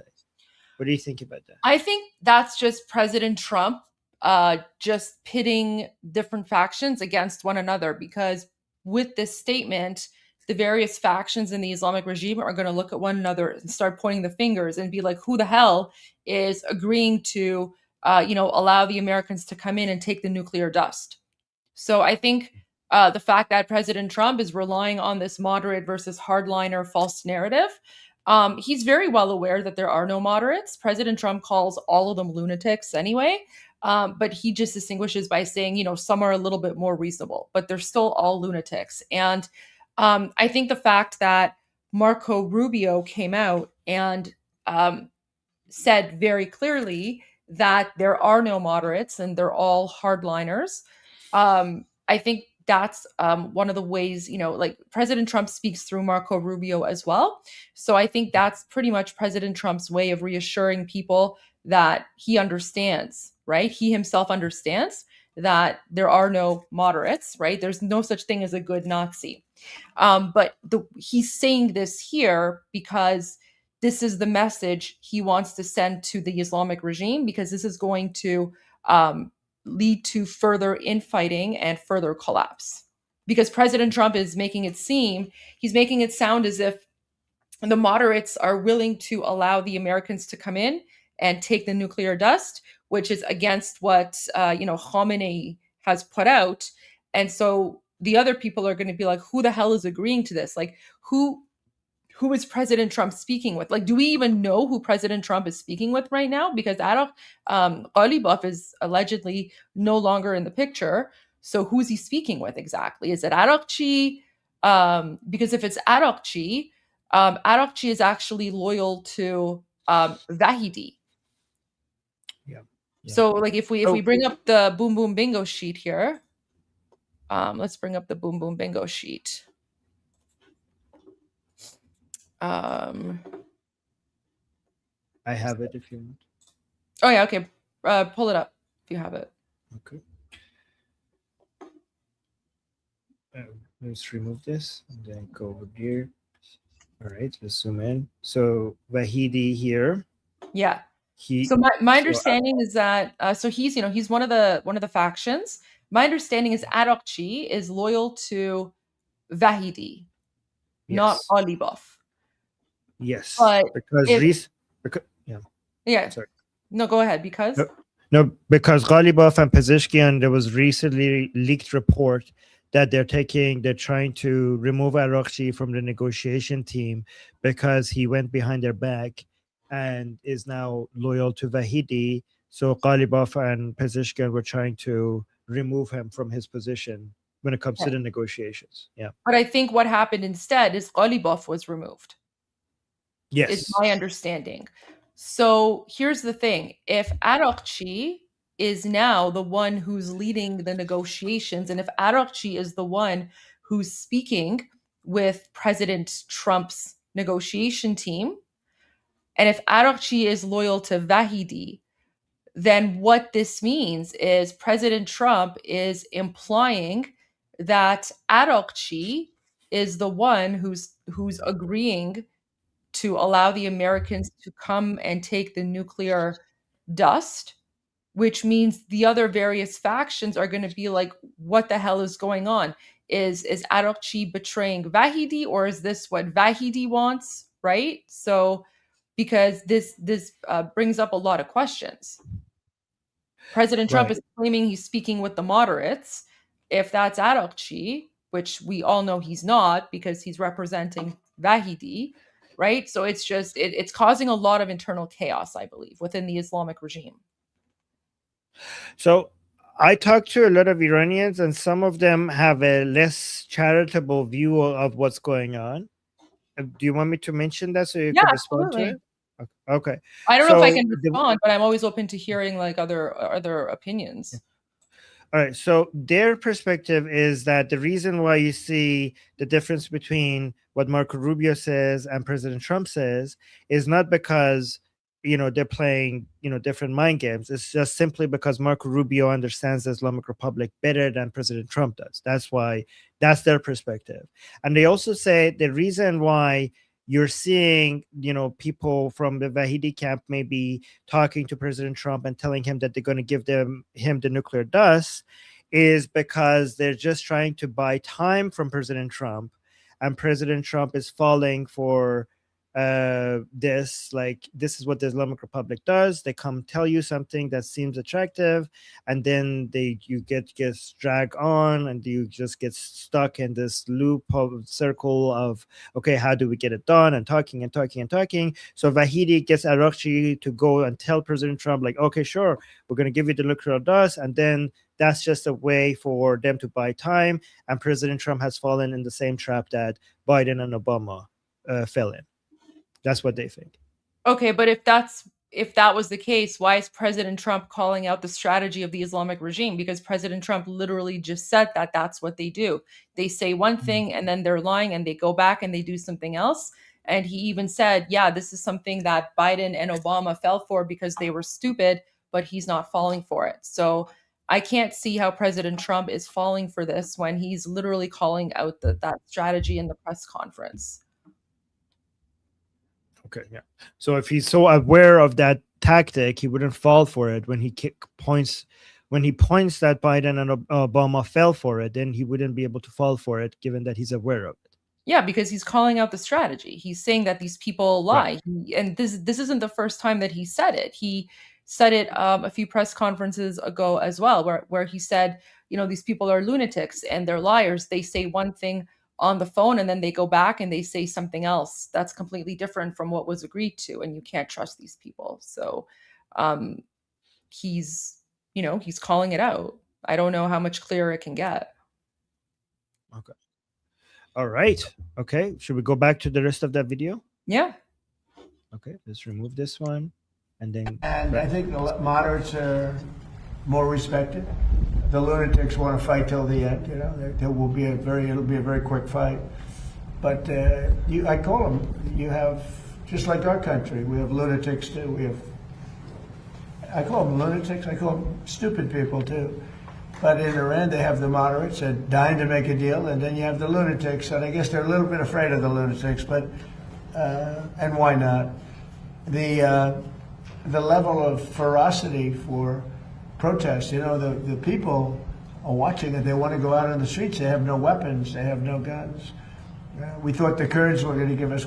By the way, guys, one thing that whatever you think about President Trump, whether you like his strategy or don't, one thing that I think we could all agree that we appreciate about President Trump is that he, more than any leader, talks about the Iranian people being massacred in the way that they did by the Islamic Republic. If you look at all the leaders in the world and all the journalists in the world, no non-Iranian leader or journalist, the only leader that talks about the Iranian people more than President Trump and what they went through is Prince Reza Pahlavi. But among non-Iranians, nobody talks about what the Islamic Republic has done to the Iranian people more than President Trump. That's something that I think we should all appreciate, regardless of what you think. Weapons, but the Kurds disappointed us. The Kurds take. They have a great reputation. Oh my God! This is the part that we played before, but again, let's listen to this part again. Again, when he says Kurds, we're talking about the separatist groups, not the vast majority of the Iranian Kurdish people that are patriotic and loyal to the country and to our border integrity. Okay, so when you hear Kurds, just change that in your mind to separatist groups. They have a great reputation in Congress. Congress says, oh, they fight so hard. No, they fight hard when they get paid. So I'm very disappointed in the Kurds, but they were given, I said it wasn't going to work, by the way. I just have to say it. I disagreed with what they did. They gave it. I said, they'll never get there. And I was right. I like to be right. In this case, too bad, but I'm so happy that these separatist Kurdish groups, the damage to their reputation and their global standing that President Trump is doing, is basically, we can use this forever against anybody who wants to support these separatist groups, because we Iranian people already knew how evil and bad these separatist groups are. They're communist terrorists, by the way, guys. I'm not exaggerating. They're communist, these so-called separatist, Kurdish separatist groups, which I think that the word Kurdish is too good for them. The word Kurdish is actually something, the Kurdish culture and the Kurdish history is something that filled with so much honor and pride. And that's why sometimes I don't even call them Kurdish separatist groups. I just call them separatist groups, right? But forever, we will use this against them. Because now what the Iranian people already knew, now the world should know this because President Trump is exposing them. And I'm so grateful. I'm so grateful that President Trump is exposing them like this. Sent some guns with ammunition, and they were supposed to be delivered, but they kept it. I said they're going to keep it, but what do I know? I've only been doing this a short period of time. What do I know? Yeah, please. Mr. President, are you going to suspend the federal gas tax? Yeah, I'm going to reduce until let me tell you, as soon as this is over with Iran, as soon as it's over, you're going to see gasoline and oil drop like a rock. Going to be dropping down like a rock. I mean, already, look, just on the basis of, things have happened. When it first came about, 20% of the oil came out of Hormuz. That's a lot. But, with time, it's like they go into Texas, they go into Louisiana, they go into Alaska, a lot of Alaska. Alaska's, sort of, it seems like very far away from Asia, but it's actually a relatively short trip by comparison to other locations they have to go to get oil. And they go into Alaska. In fact, our big problem is we're building bigger docking to fill up. But we've become very big on the filling station. We're a big filling station. And what's happening is, when people heard about losing Hormuz, they said, oh, it's genius. They're finding other locations. And some of those people, I spoke to them, companies and countries, some of those. Guy, this is actually something that I saw some reports about more later. A lot of people thought the market was being stupid. Okay, if you look at spot prices, compared to future prices, there was such a big gap between them, and people felt like, oh my God, the market is so dumb. Why are they not pricing oil higher? It's obviously that they don't realize what's actually happening. Okay. But what we ended up realizing, it was the market was not being dumb. The market actually had better information than most analysts. And this is because the market put money where its mouth is, unlike the analysts who actually don't have a stake in the game, right? This is why the market is more reliable than just people with opinions. The markets were taking into account all these other ways that the flexibility of the market, finding other ways. That's what the market was relying on. And the market was correct. The market was correct. and the prices were reasonable. That's why the prices didn't immediately go to 200, because the market understood the flexibility of these companies and them finding other ways, and that's why the global economy is a lot more resilient than people give it credit for. People are going to continue to go to Texas. They like it better. They said it's an extra 45 minutes. They like it better. And it's sort of amazing, you know, it found its way. So a lot of people thought oil would go to $250, $300. It's not. I mean, today it's at less than 100. Think of that. Now, when this ends, you're going to see it drop like a rock. How long are you going to suspend that tax for then? Till it's appropriate, yeah. Till it's a you know, it's a small percentage, but it's you know, it's still money. Mr. President, do you still believe a diplomatic solution is possible with Iran, or do you only have military options left? No, I think it's very possible. Look, I've had to deal with them 4 or 5 times. They change their mind. They're very So that makes it, if they change their mind, that makes it not possible. I mean, they don't change their mind. They're just so fragmented. dishonorable people. The leadership. Dishonorable, yes. Don't forget it's the 3rd level. The 1st level is gone. They were unreasonable. The 2nd level was more reasonable. The 3rd level, nobody wants to be president, you know? They say, who wants to be president? There's nobody raises their hand, you know? But we're... I think he means supreme leader. They change their mind. I've had that in business many times. You know, the mind changes, you call them. These people that you make a deal, and then the next day they send you a document that takes 5 days to get there when it should have been there in 20 minutes. You know, it's a pretty simple document. They will never have a nuclear weapon. All right. So, Goldie, I want to bring up something. I want to see your reaction to this. You might have already reacted to it, but I want to see your reaction to this. Mark Levin also shared this. So I didn't know if this is true or not. I already saw the reports. It was debunked. They came out with an official statement. It was debunked. Debunked. Okay. So that's why I was thinking. Well, that's why I don't follow that account, Al Yacobi, because that's not a news account. It's just like a person that just reposts things, and unfortunately, sometimes people believe it. But no, that was fake. I think like the post office came out with an official statement or something saying that like that never happened.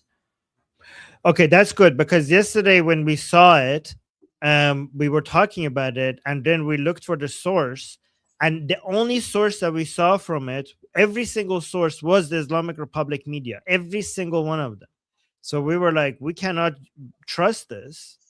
But then Mark Levin quote posted it. So well, because no, that's because Mark Levin quote posted this account, and like I said, that account is not a legitimate news account. That account just posts whatever, and then it fools a lot of people. That's why I don't post anything from that account. I don't share that account because it fools people. They fool people. So yeah, so Mark Levin shouldn't have assumed that this is correct though, because I don't think it's appropriate for us to comment on what other people should or shouldn't do. That's up to Mark Levin. But that's why I don't share that account. Yeah, but I mean, I'm sure Mark will figure it out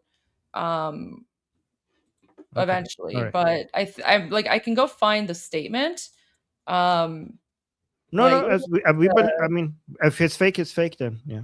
Sorry for bringing this up. I didn't. I just no, that's okay. I think it's important to bring to clarify. See, here we go. This is what they just put out. So, U.S. in Holy See. Contrary to news reports, Pope Leo has not bestowed an exclusive special honor on the Iranian ambassador to the Holy See. This decoration is given to all accredited ambassadors to the Holy See after 2+ years of service and has been standard practice for many years.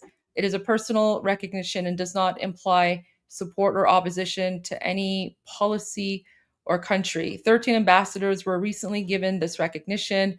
Previous U.S. ambassadors have all received the same. Finally, the decoration was not given in person by the Pope. So, okay. Thank you for the clarification.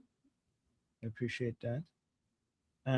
Okay. Hold on, let me actually bring this here. Okay. Okay. Well, thank you, Goldie, for that. That's good to know. And again, sorry that I checked that with you. I just wanted to see. No, you don't. Oh my gosh, don't apologize. Don't apologize. But all I'm saying is that, I mean, that account is not a news account. It's just like an account like you or me, right? So, sometimes we all make mistakes when we post something. So, like, it's not an exclusive special honor. But are they shaking hands? I mean, yeah, they are still meeting and shaking hands, but the Islamic regime is embellishing the news. So that's all it is here. But I mean, I still think it's shameful that the Pope is meeting with Islamic regime clerics, right? Like, I still think that's incredibly shameful, and shame on the Pope for calling for diplomacy with like brutal Nazis. So yeah. So it's not an exclusive special honor. They did give it to it's like a standard thing. It's like a, I don't know, like a certificate, right? So the fact that they did it is still bad, but I think it's important to make sure that the proper information is being given there. So, right? Yes. So it's so, I mean, as guys, so like, as terrible as it is, as terrible as this is, it's one of those like bureaucratic things where if someone has been ambassador for like 2+ years, they get, like this decoration or medal or whatever it is. So it's not like the Pope singled out the ambassador for the Islamic regime and said, I'm going to specifically honor you. The Islamic regime made it seem that way. So, and this is sometimes why the Islamic regime puts out propaganda like this, because they want to like dilute with misinformation and disinformation. It's still a terrible thing what happened, but at the same time, we have to be clear about what we're attacking. The Pope did not specifically single out the ambassador for the Islamic regime. Okay, this is just something that happens automatically if you've been there for like 2+ years or something. But I think, given the circumstances, it would have been appropriate for the Pope to deny. And not only that, I mean, there shouldn't even be an ambassador. Like, why is there like why is there even like an ambassador to the Islamic regime, ambassador of the Islamic regime in the Vatican? Like, why is there even like the Vatican should kick out the ambassador and end diplomatic relations with the Islamic regime. That's the crux of the issue here, not whether or not the guy's getting some medal or something. So interesting. Okay, great take, Goldie. Thank you for that. And all right, so I wanted to bring attention to this execution. The Islamic Republic executes man over accusation of spying for Israel. Yeah. So Islamic Republic executed Ehsan Afrashteh on Wednesday on accusations of espionage and intelligence cooperation with Israel. The judiciary's Mizan News reported. Afrashteh, who was born in the central city of Isfahan in 1993 and held a master's degree in civil engineering, was arrested in early 2024 after returning from Turkey and spent several months in solitary confinement under interrogation at a security facility, according to Iran Human Rights Monitor. Mizan claimed Afrashteh had become fluent in English, French, and Hebrew during what it described as his cooperation with Israel. It accused him of selling sensitive information to Israel. And by the way, guys, just to let you know that this might not be true, but it's likely not true. Sometimes it's true, and if it is true, then these people are heroes trying to free Iran. But most of the time, the Islamic Republic just comes up with fake accusations, they don't care. Like the vast majority of the time, it's not true. But for the sometimes that are true, that means that they were heroes. I mean, he's still a hero regardless, but like, you know what I mean. It accused him of selling sensitive information to Israel and claimed that he had been trained by Mossad in Nepal. The judiciary-linked outlet also claimed that he initially carried out instructions while working as an online taxi driver. Several human rights organizations have previously warned that he was at imminent risk of execution. So, yeah. Just a reminder that this keeps happening, keeps going on. And my understanding is that Ihsan was actually arrested several years ago. He was arrested during the Women Life Freedom demonstrations, and he has been in Avian prison and solitary confinement, and been tortured for the last 3 years. Oh, was he? Yeah, see, early 2024. There we go. Yeah, so he's been arrested for a couple of years. So actually, Goldie, that's very unfortunate. Like this is something that the Islamic Republic does when it it has these people in prison, holds on to them, doesn't execute them because it keeps them for execution when it's afraid and wants to try to scare the people. So when you see these people being held in prison for years and then being executed now, it suggests that the Islamic Republic has intelligence that shows that they're in a risk of an uprising, and the executions pick up when the Islamic Republic is trying to scare the people from an uprising. Yeah. The next video I want to show you is a video that confirms that Goldie is always right. Foreigners from another continent coming out and trying to replace the native population, and basically supporting the Islamic Republic, holding the Hezbollah flag and the Iraqi flag and Hashd al-Shabi flag all at the same time. Look at this.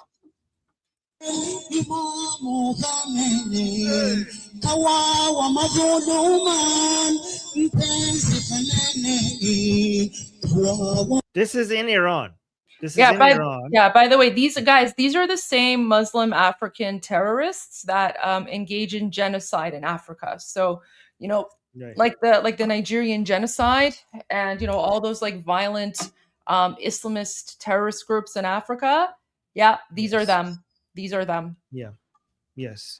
There's a lot of that in occupied Iran.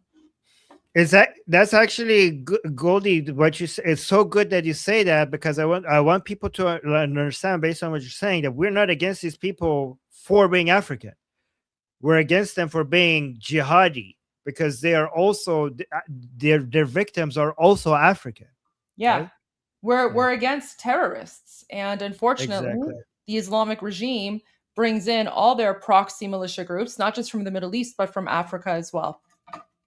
Exactly. This is inside Iran, and these are the terrorists that are being imported to Iran. Look at the flags that they're holding: Iraqi flag, Hezbollah flag, Hashd al-Shabi flag.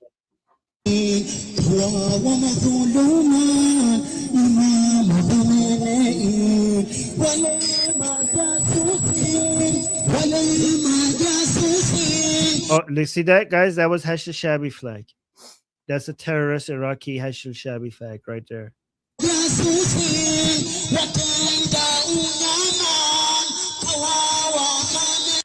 Who listens to this and enjoys this? Like, this is so. Is it just me, or is this the most annoying thing to listen to?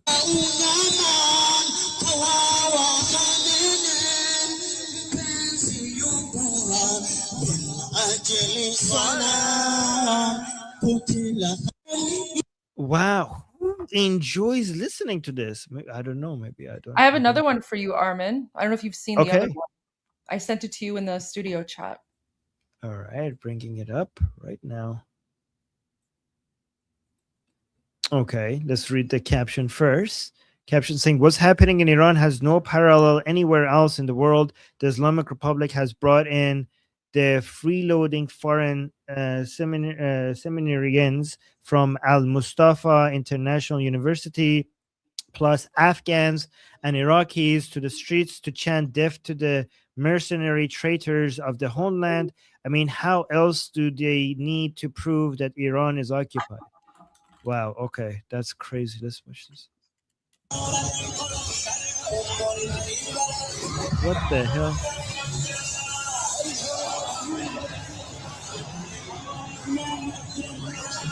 What the hell?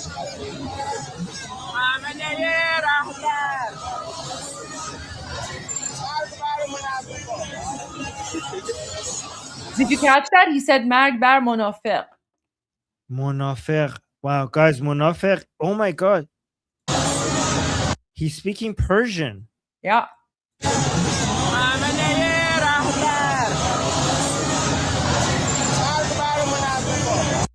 Magbar Munafiqun. Okay, guys, Munafiqin is a name in the Quran it translates to hypocrites, but basically it's a label for all enemies that are Muslim are Muslim, but they consider them to be fake Muslims because they're not supporting the right side.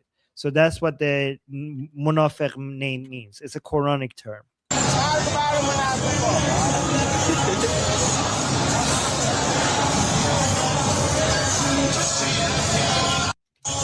Wow. Wait, hold on. Let's actually. Okay, wait. Let's look at these one by one.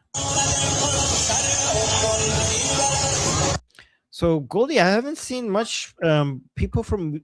This is from Uganda. Yeah. This guy's from Uganda. Yep. I mean, I've seen a lot of people from Nigeria, but Uganda I haven't seen. Maybe I should follow that as well. So, guys, you could hear what they're saying. They're saying Hayat min nazalat. Do you guys remember what that means? Like, Hayat min nazalat means this is the phrase that Hussein, the third Imam of Shia Muslims, allegedly said when he was killed by Yazid's army in Karbala, which means that we say no to this humiliation. No to this humiliation. Basically, it's a phrase that says that we rather die than be humiliated like this. And this is a very important philosophy to understand, because in the minds of a Shia, death is better than humiliation. And it's actually very strategic, because death will kill some of them, but humiliation will kill their entire system. So this is a meme that they have, which is a very effective meme, understanding that their soft power is more important than the lives of the individuals within the system. So that's why this was created as a strategy, putting that in the mouth of Hussein. This is what organically, from a Darwinian evolutionary perspective, worked in Shia Islam, for Hussein to say, we'd rather die than being humiliated, because they know that humiliation of their ways will destroy them more than killing them. And this is why humiliating them is essential for us to win this war. This is why when you make fun of the Islamic Republic, when you make memes against the Islamic Republic, these are weapons of war against the Islamic Republic, because it hurts them more than killing them. And that's what this chant says, Hayat min nazalat. No to this humiliation. Death is better than humiliation. I mean, guys, if you ever needed proof that Iran is occupied by a foreign invasion, I mean, it doesn't get, like, how much clearer can it get, right? This is what we mean when we say that the Islamic regime is not Iranian. Sure, there are elements of the Islamic regime that are Iranian, but the vast majority of their supporters are not Iranian. They're from all around the world, and they're being imported into Iran. And these are the same people, these are the same, Muslim jihadi savages who go out and murder Iranians who want to rise up and overthrow the Islamic regime. I mean, Iran is occupied. Iran is occupied. We literally have non-Iranians who are walking out in the streets saying, death to enemies of the Islamic regime, and they're saying Khamenei Rahba, right? Like this is what we're dealing with, a foreign invasion. Yeah. Yeah, exactly. Goldie was telling us that for a very long time, and now you see proofs of it, right? Also, going back to what we were saying earlier, look at this. Kuwait has accused the Islamic Republic of attempting a failed attack on Bubiyan, Iceland. I had to look at the Persian version of this to make sure. Island, yes. What did I say? You said Iceland. Oh my God, sorry. Bubiyan Island, which hosts a China-funded port project. Okay, so this is they sent a letter. So here, let's continue. Kuwait has formally summoned the Iranian ambassador and delivered a strong protest note after a group of IRGC terrorists infiltrated Bubiyan Island, a highly strategic Kuwait territory. 4 suspects were arrested and 2 escaped. According to local media reports, it was a sabotage force. Guys, this is like embarrassing for Kuwait, because what I've noticed when I saw this being talked about. I saw this being talked about on Iran International as well. Because look at what Kuwait is doing. They summoned the Iranian ambassador and delivered a strong protest note. Oh no, you're telling me that you're still allowing the ambassador to stay there? So not only you're not attacking, you're not joining the fight against the Islamic Republic, you're not even getting rid of the ambassador, you're still leaving your embassy open. You just send them a strongly worded letter after you have proof that they were. This is an act of war against your country. This is a declaration of war against your country. They bombed you, and now this, and your response is a strongly worded letter. It's pathetic, Kuwait. It's pathetic. Unbelievable. Okay. We got 2 super chats that we need to respond to. Wait. Oh, no, actually, we have more. Wow. Okay, Goldie, let's do some super chats. Sure. Wait, let me I want to figure something out here. Let me do something quick. Okay. I want to get like the super chat set up here. Where is it? I think it's this one. And then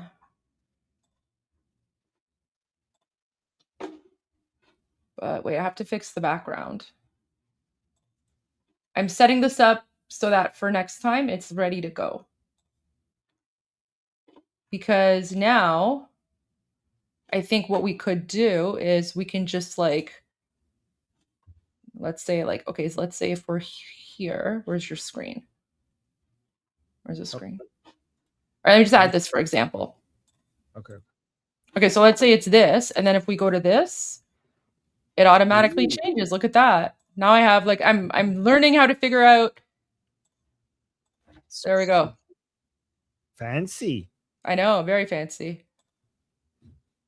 Okay, so now we're in super chat time. Super chat time. Okay. All right. So first super chat from Heinrich. Did I read that right? I've probably not. Heinrich von Blanco Publishing. Okay. Saying Goldie, Ghamari, and Liberty Politics. Oh. Saying, I hereby invite both of you to become a part of my new book project. It's called Let's Grow Business Together. And we love life as much as they love death. And IBOJOLO. Take care. Well, thank you for that invitation. I don't know what that involves, but I have so much to do that I don't even know if I can add anything to what I'm doing. But thank you, Goldie. What do you? I mean, you're welcome to send me an email. My email is info@ghamari.com. You're welcome to send me an email with, all the details and, what you're thinking about. More than happy to look at the proposal. Thank you so much. Appreciate that. Yes, thank you. And guys, people in the chat are reminding me to remind you that Liberty Politics is me, because apparently people were saying, like, who's this Liberty Politics you're talking about? That's me. That's the Liberty Politics YouTube channel. So that's what that is. And by the way, and thank you for the super chat. And guys, if I can't do certain things, just remember that I also have multiple businesses and things that I'm doing on the side to this. So that's why this is like crazy. Like I don't even know how to, yeah. So sorry if I can't add to that. Okay. But Goldie, email Goldie. But Goldie is busy as well. Goldie, how do you do what you do? Because you're even busier than me. So that's crazy. Red Bull. Red Bull. Okay. All right.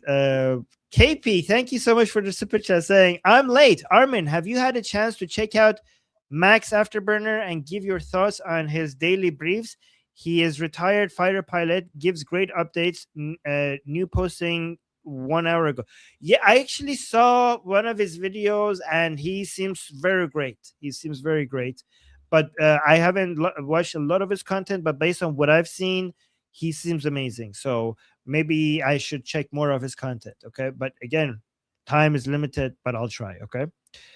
And thank you so much for the support. BT June saying, do you think they're being paid or volunteer?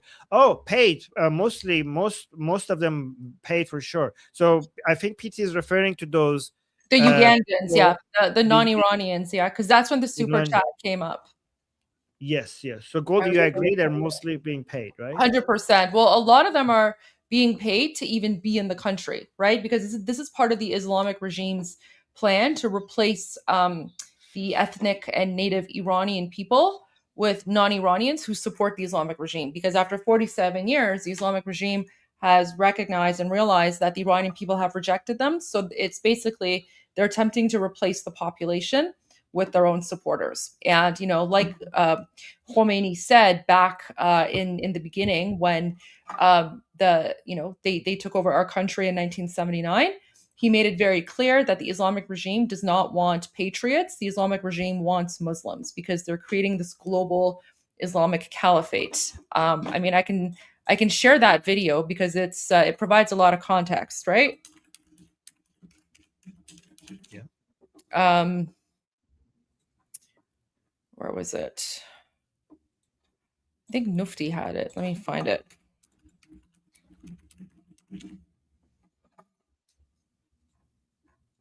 There's a video where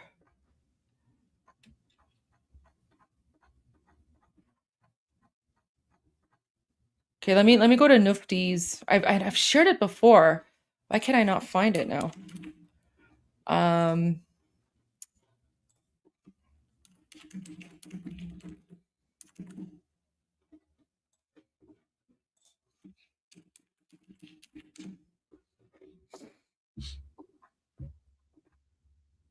Where's this stupid video?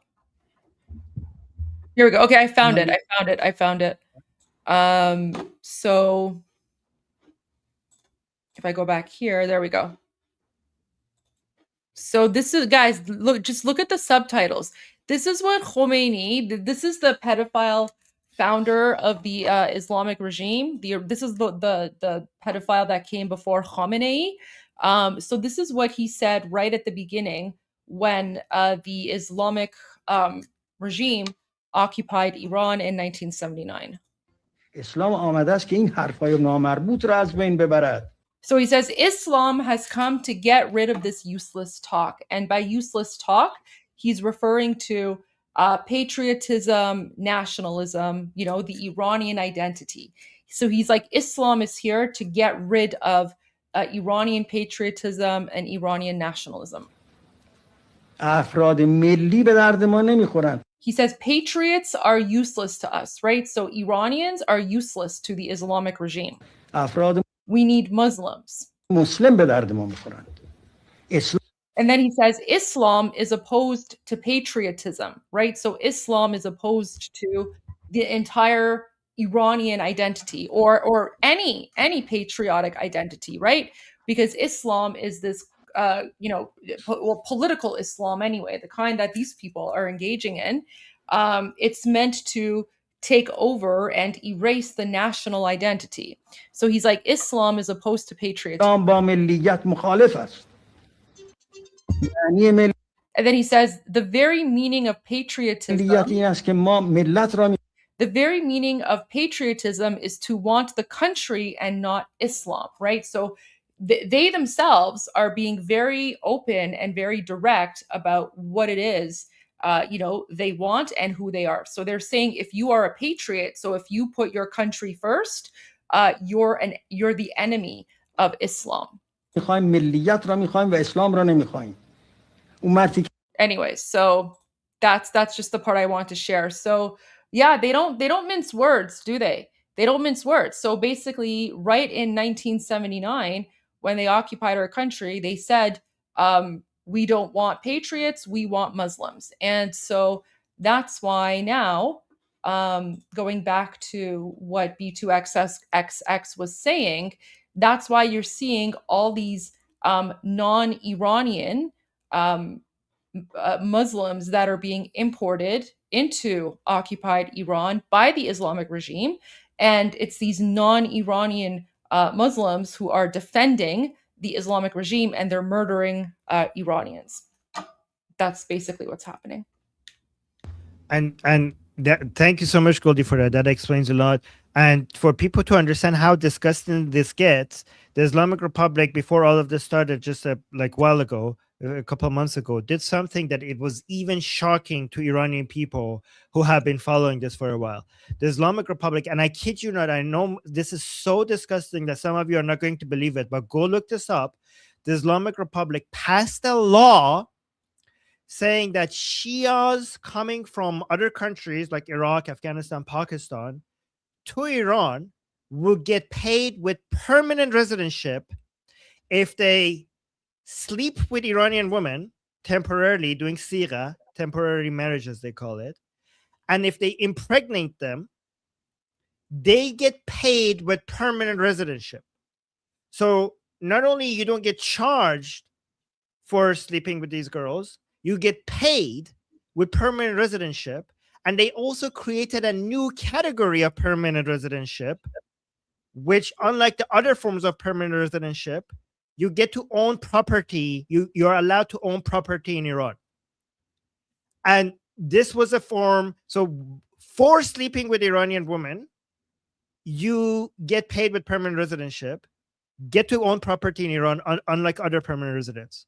And this is a form of the Islamic Republic trying to do demographic engineering, replacing the Iranian population with a Shia population, selling out Iranian women, their bodies, selling out Iranian women's bodies to make Shia babies from Iraq, Afghanistan, and Pakistan.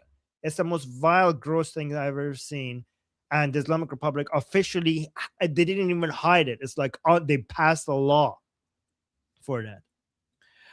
So then we have the last super chat saying, thanks for all you do, Goldie and Armin. Thank you so much. Really appreciate that. That was PCLU3ZF.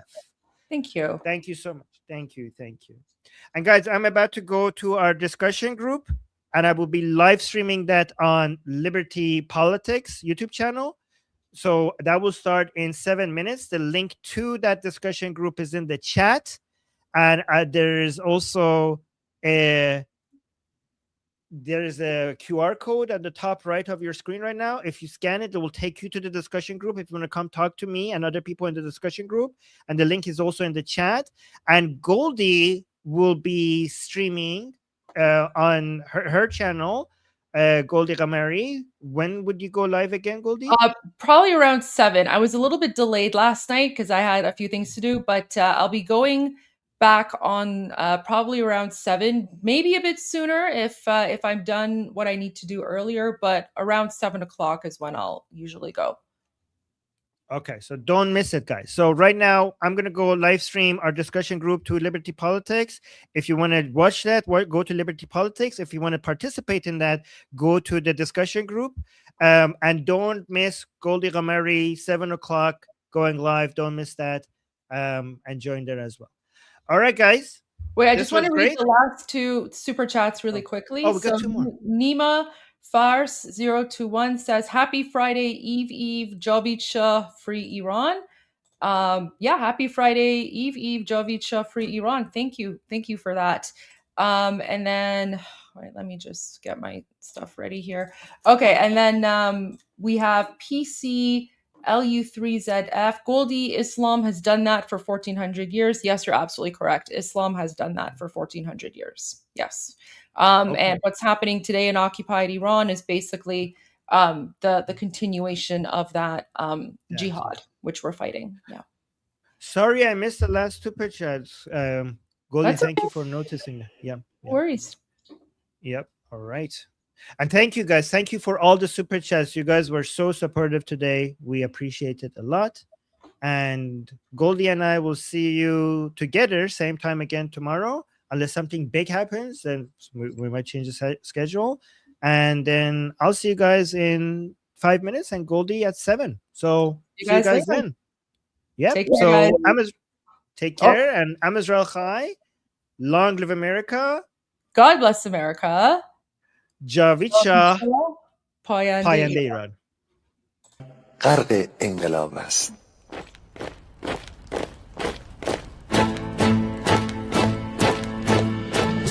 کشور ما، تاریخ ما ترسید گر فرا گرفته، گویی اهورا مستا دوباره در نور خود مرا گرفته. اکنون سرودی سر میدهم باز فارغ از رنج و تشویش، ایران غرق انقلاب است، به پیش به پیش به پیش.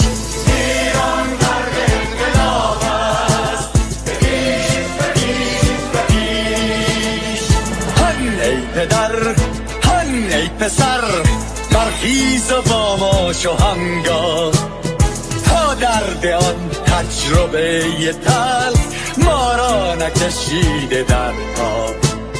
بگذار هر دم بغرند گرگ‌ها دم لباس میش. ایران غرق انقلاب است، به پیش به پیش به پیش. ایران غرق انقلاب است، به پیش به پیش به پیش. ای کارگر ای برزگر، راحت کنون ادامه دارد در این زمان که پرتو یزدان از هر سو بر تو میبارد. پس پیش به سوی آزادی از بحر خزر تا کیش. ایران غرق انقلاب است، به پیش به پیش به پیش. ایران غرق انقلاب است، به پیش به پیش به پیش. خلقا به پا بهر دفاع از استقلال و آزادی، تا بشکنیم پشت ارتجاع پیریزی ویران آبادی. تا زنده سازیم سنت‌های ملی از بر آیین و کیش. ایران غرق انقلاب است، به پیش به پیش به پیش. ایران غرق انقلاب است، به پیش به پیش به پیش. با امید روزی که تمام این دلبشور و انقلاب تموم بشه و ما در روشنایی، نور و سعادت مردم کشورمون غرق بشیم. نه خارجی نه بیگانه، نه مستشارهای ویرانی، نه کیر خاران نه کاسه لیسان، فقط هم رزمان ایرانی. ما با شرافت میهنی بسازیم فخر فرزندان خویش. ایران غرق انقلاب است، به پیش به پیش به پیش. ایران غرق انقلاب است، به پیش به پیش به پیش. مردان بیایی داخل صف ما، اکنون که آغاز رویاست دشمنان بدانید ما زنده هستیم بعد از ما هم ایران پابرجاست آن روح شیطان ما را فریب داد با صد شعار مردمی ایران غرق انقلاب است به پیش به پیش به پیش ایران غرق انقلاب است به پیش به پیش به پیش پرچم ما پرچم ایران غرق خون شهیدان روی شان هامان حمل می‌کنیمش در هر خیابان و میدان تا ماسک دلقکان را برداریم از روی تسبیح و ریش ایران غرق انقلاب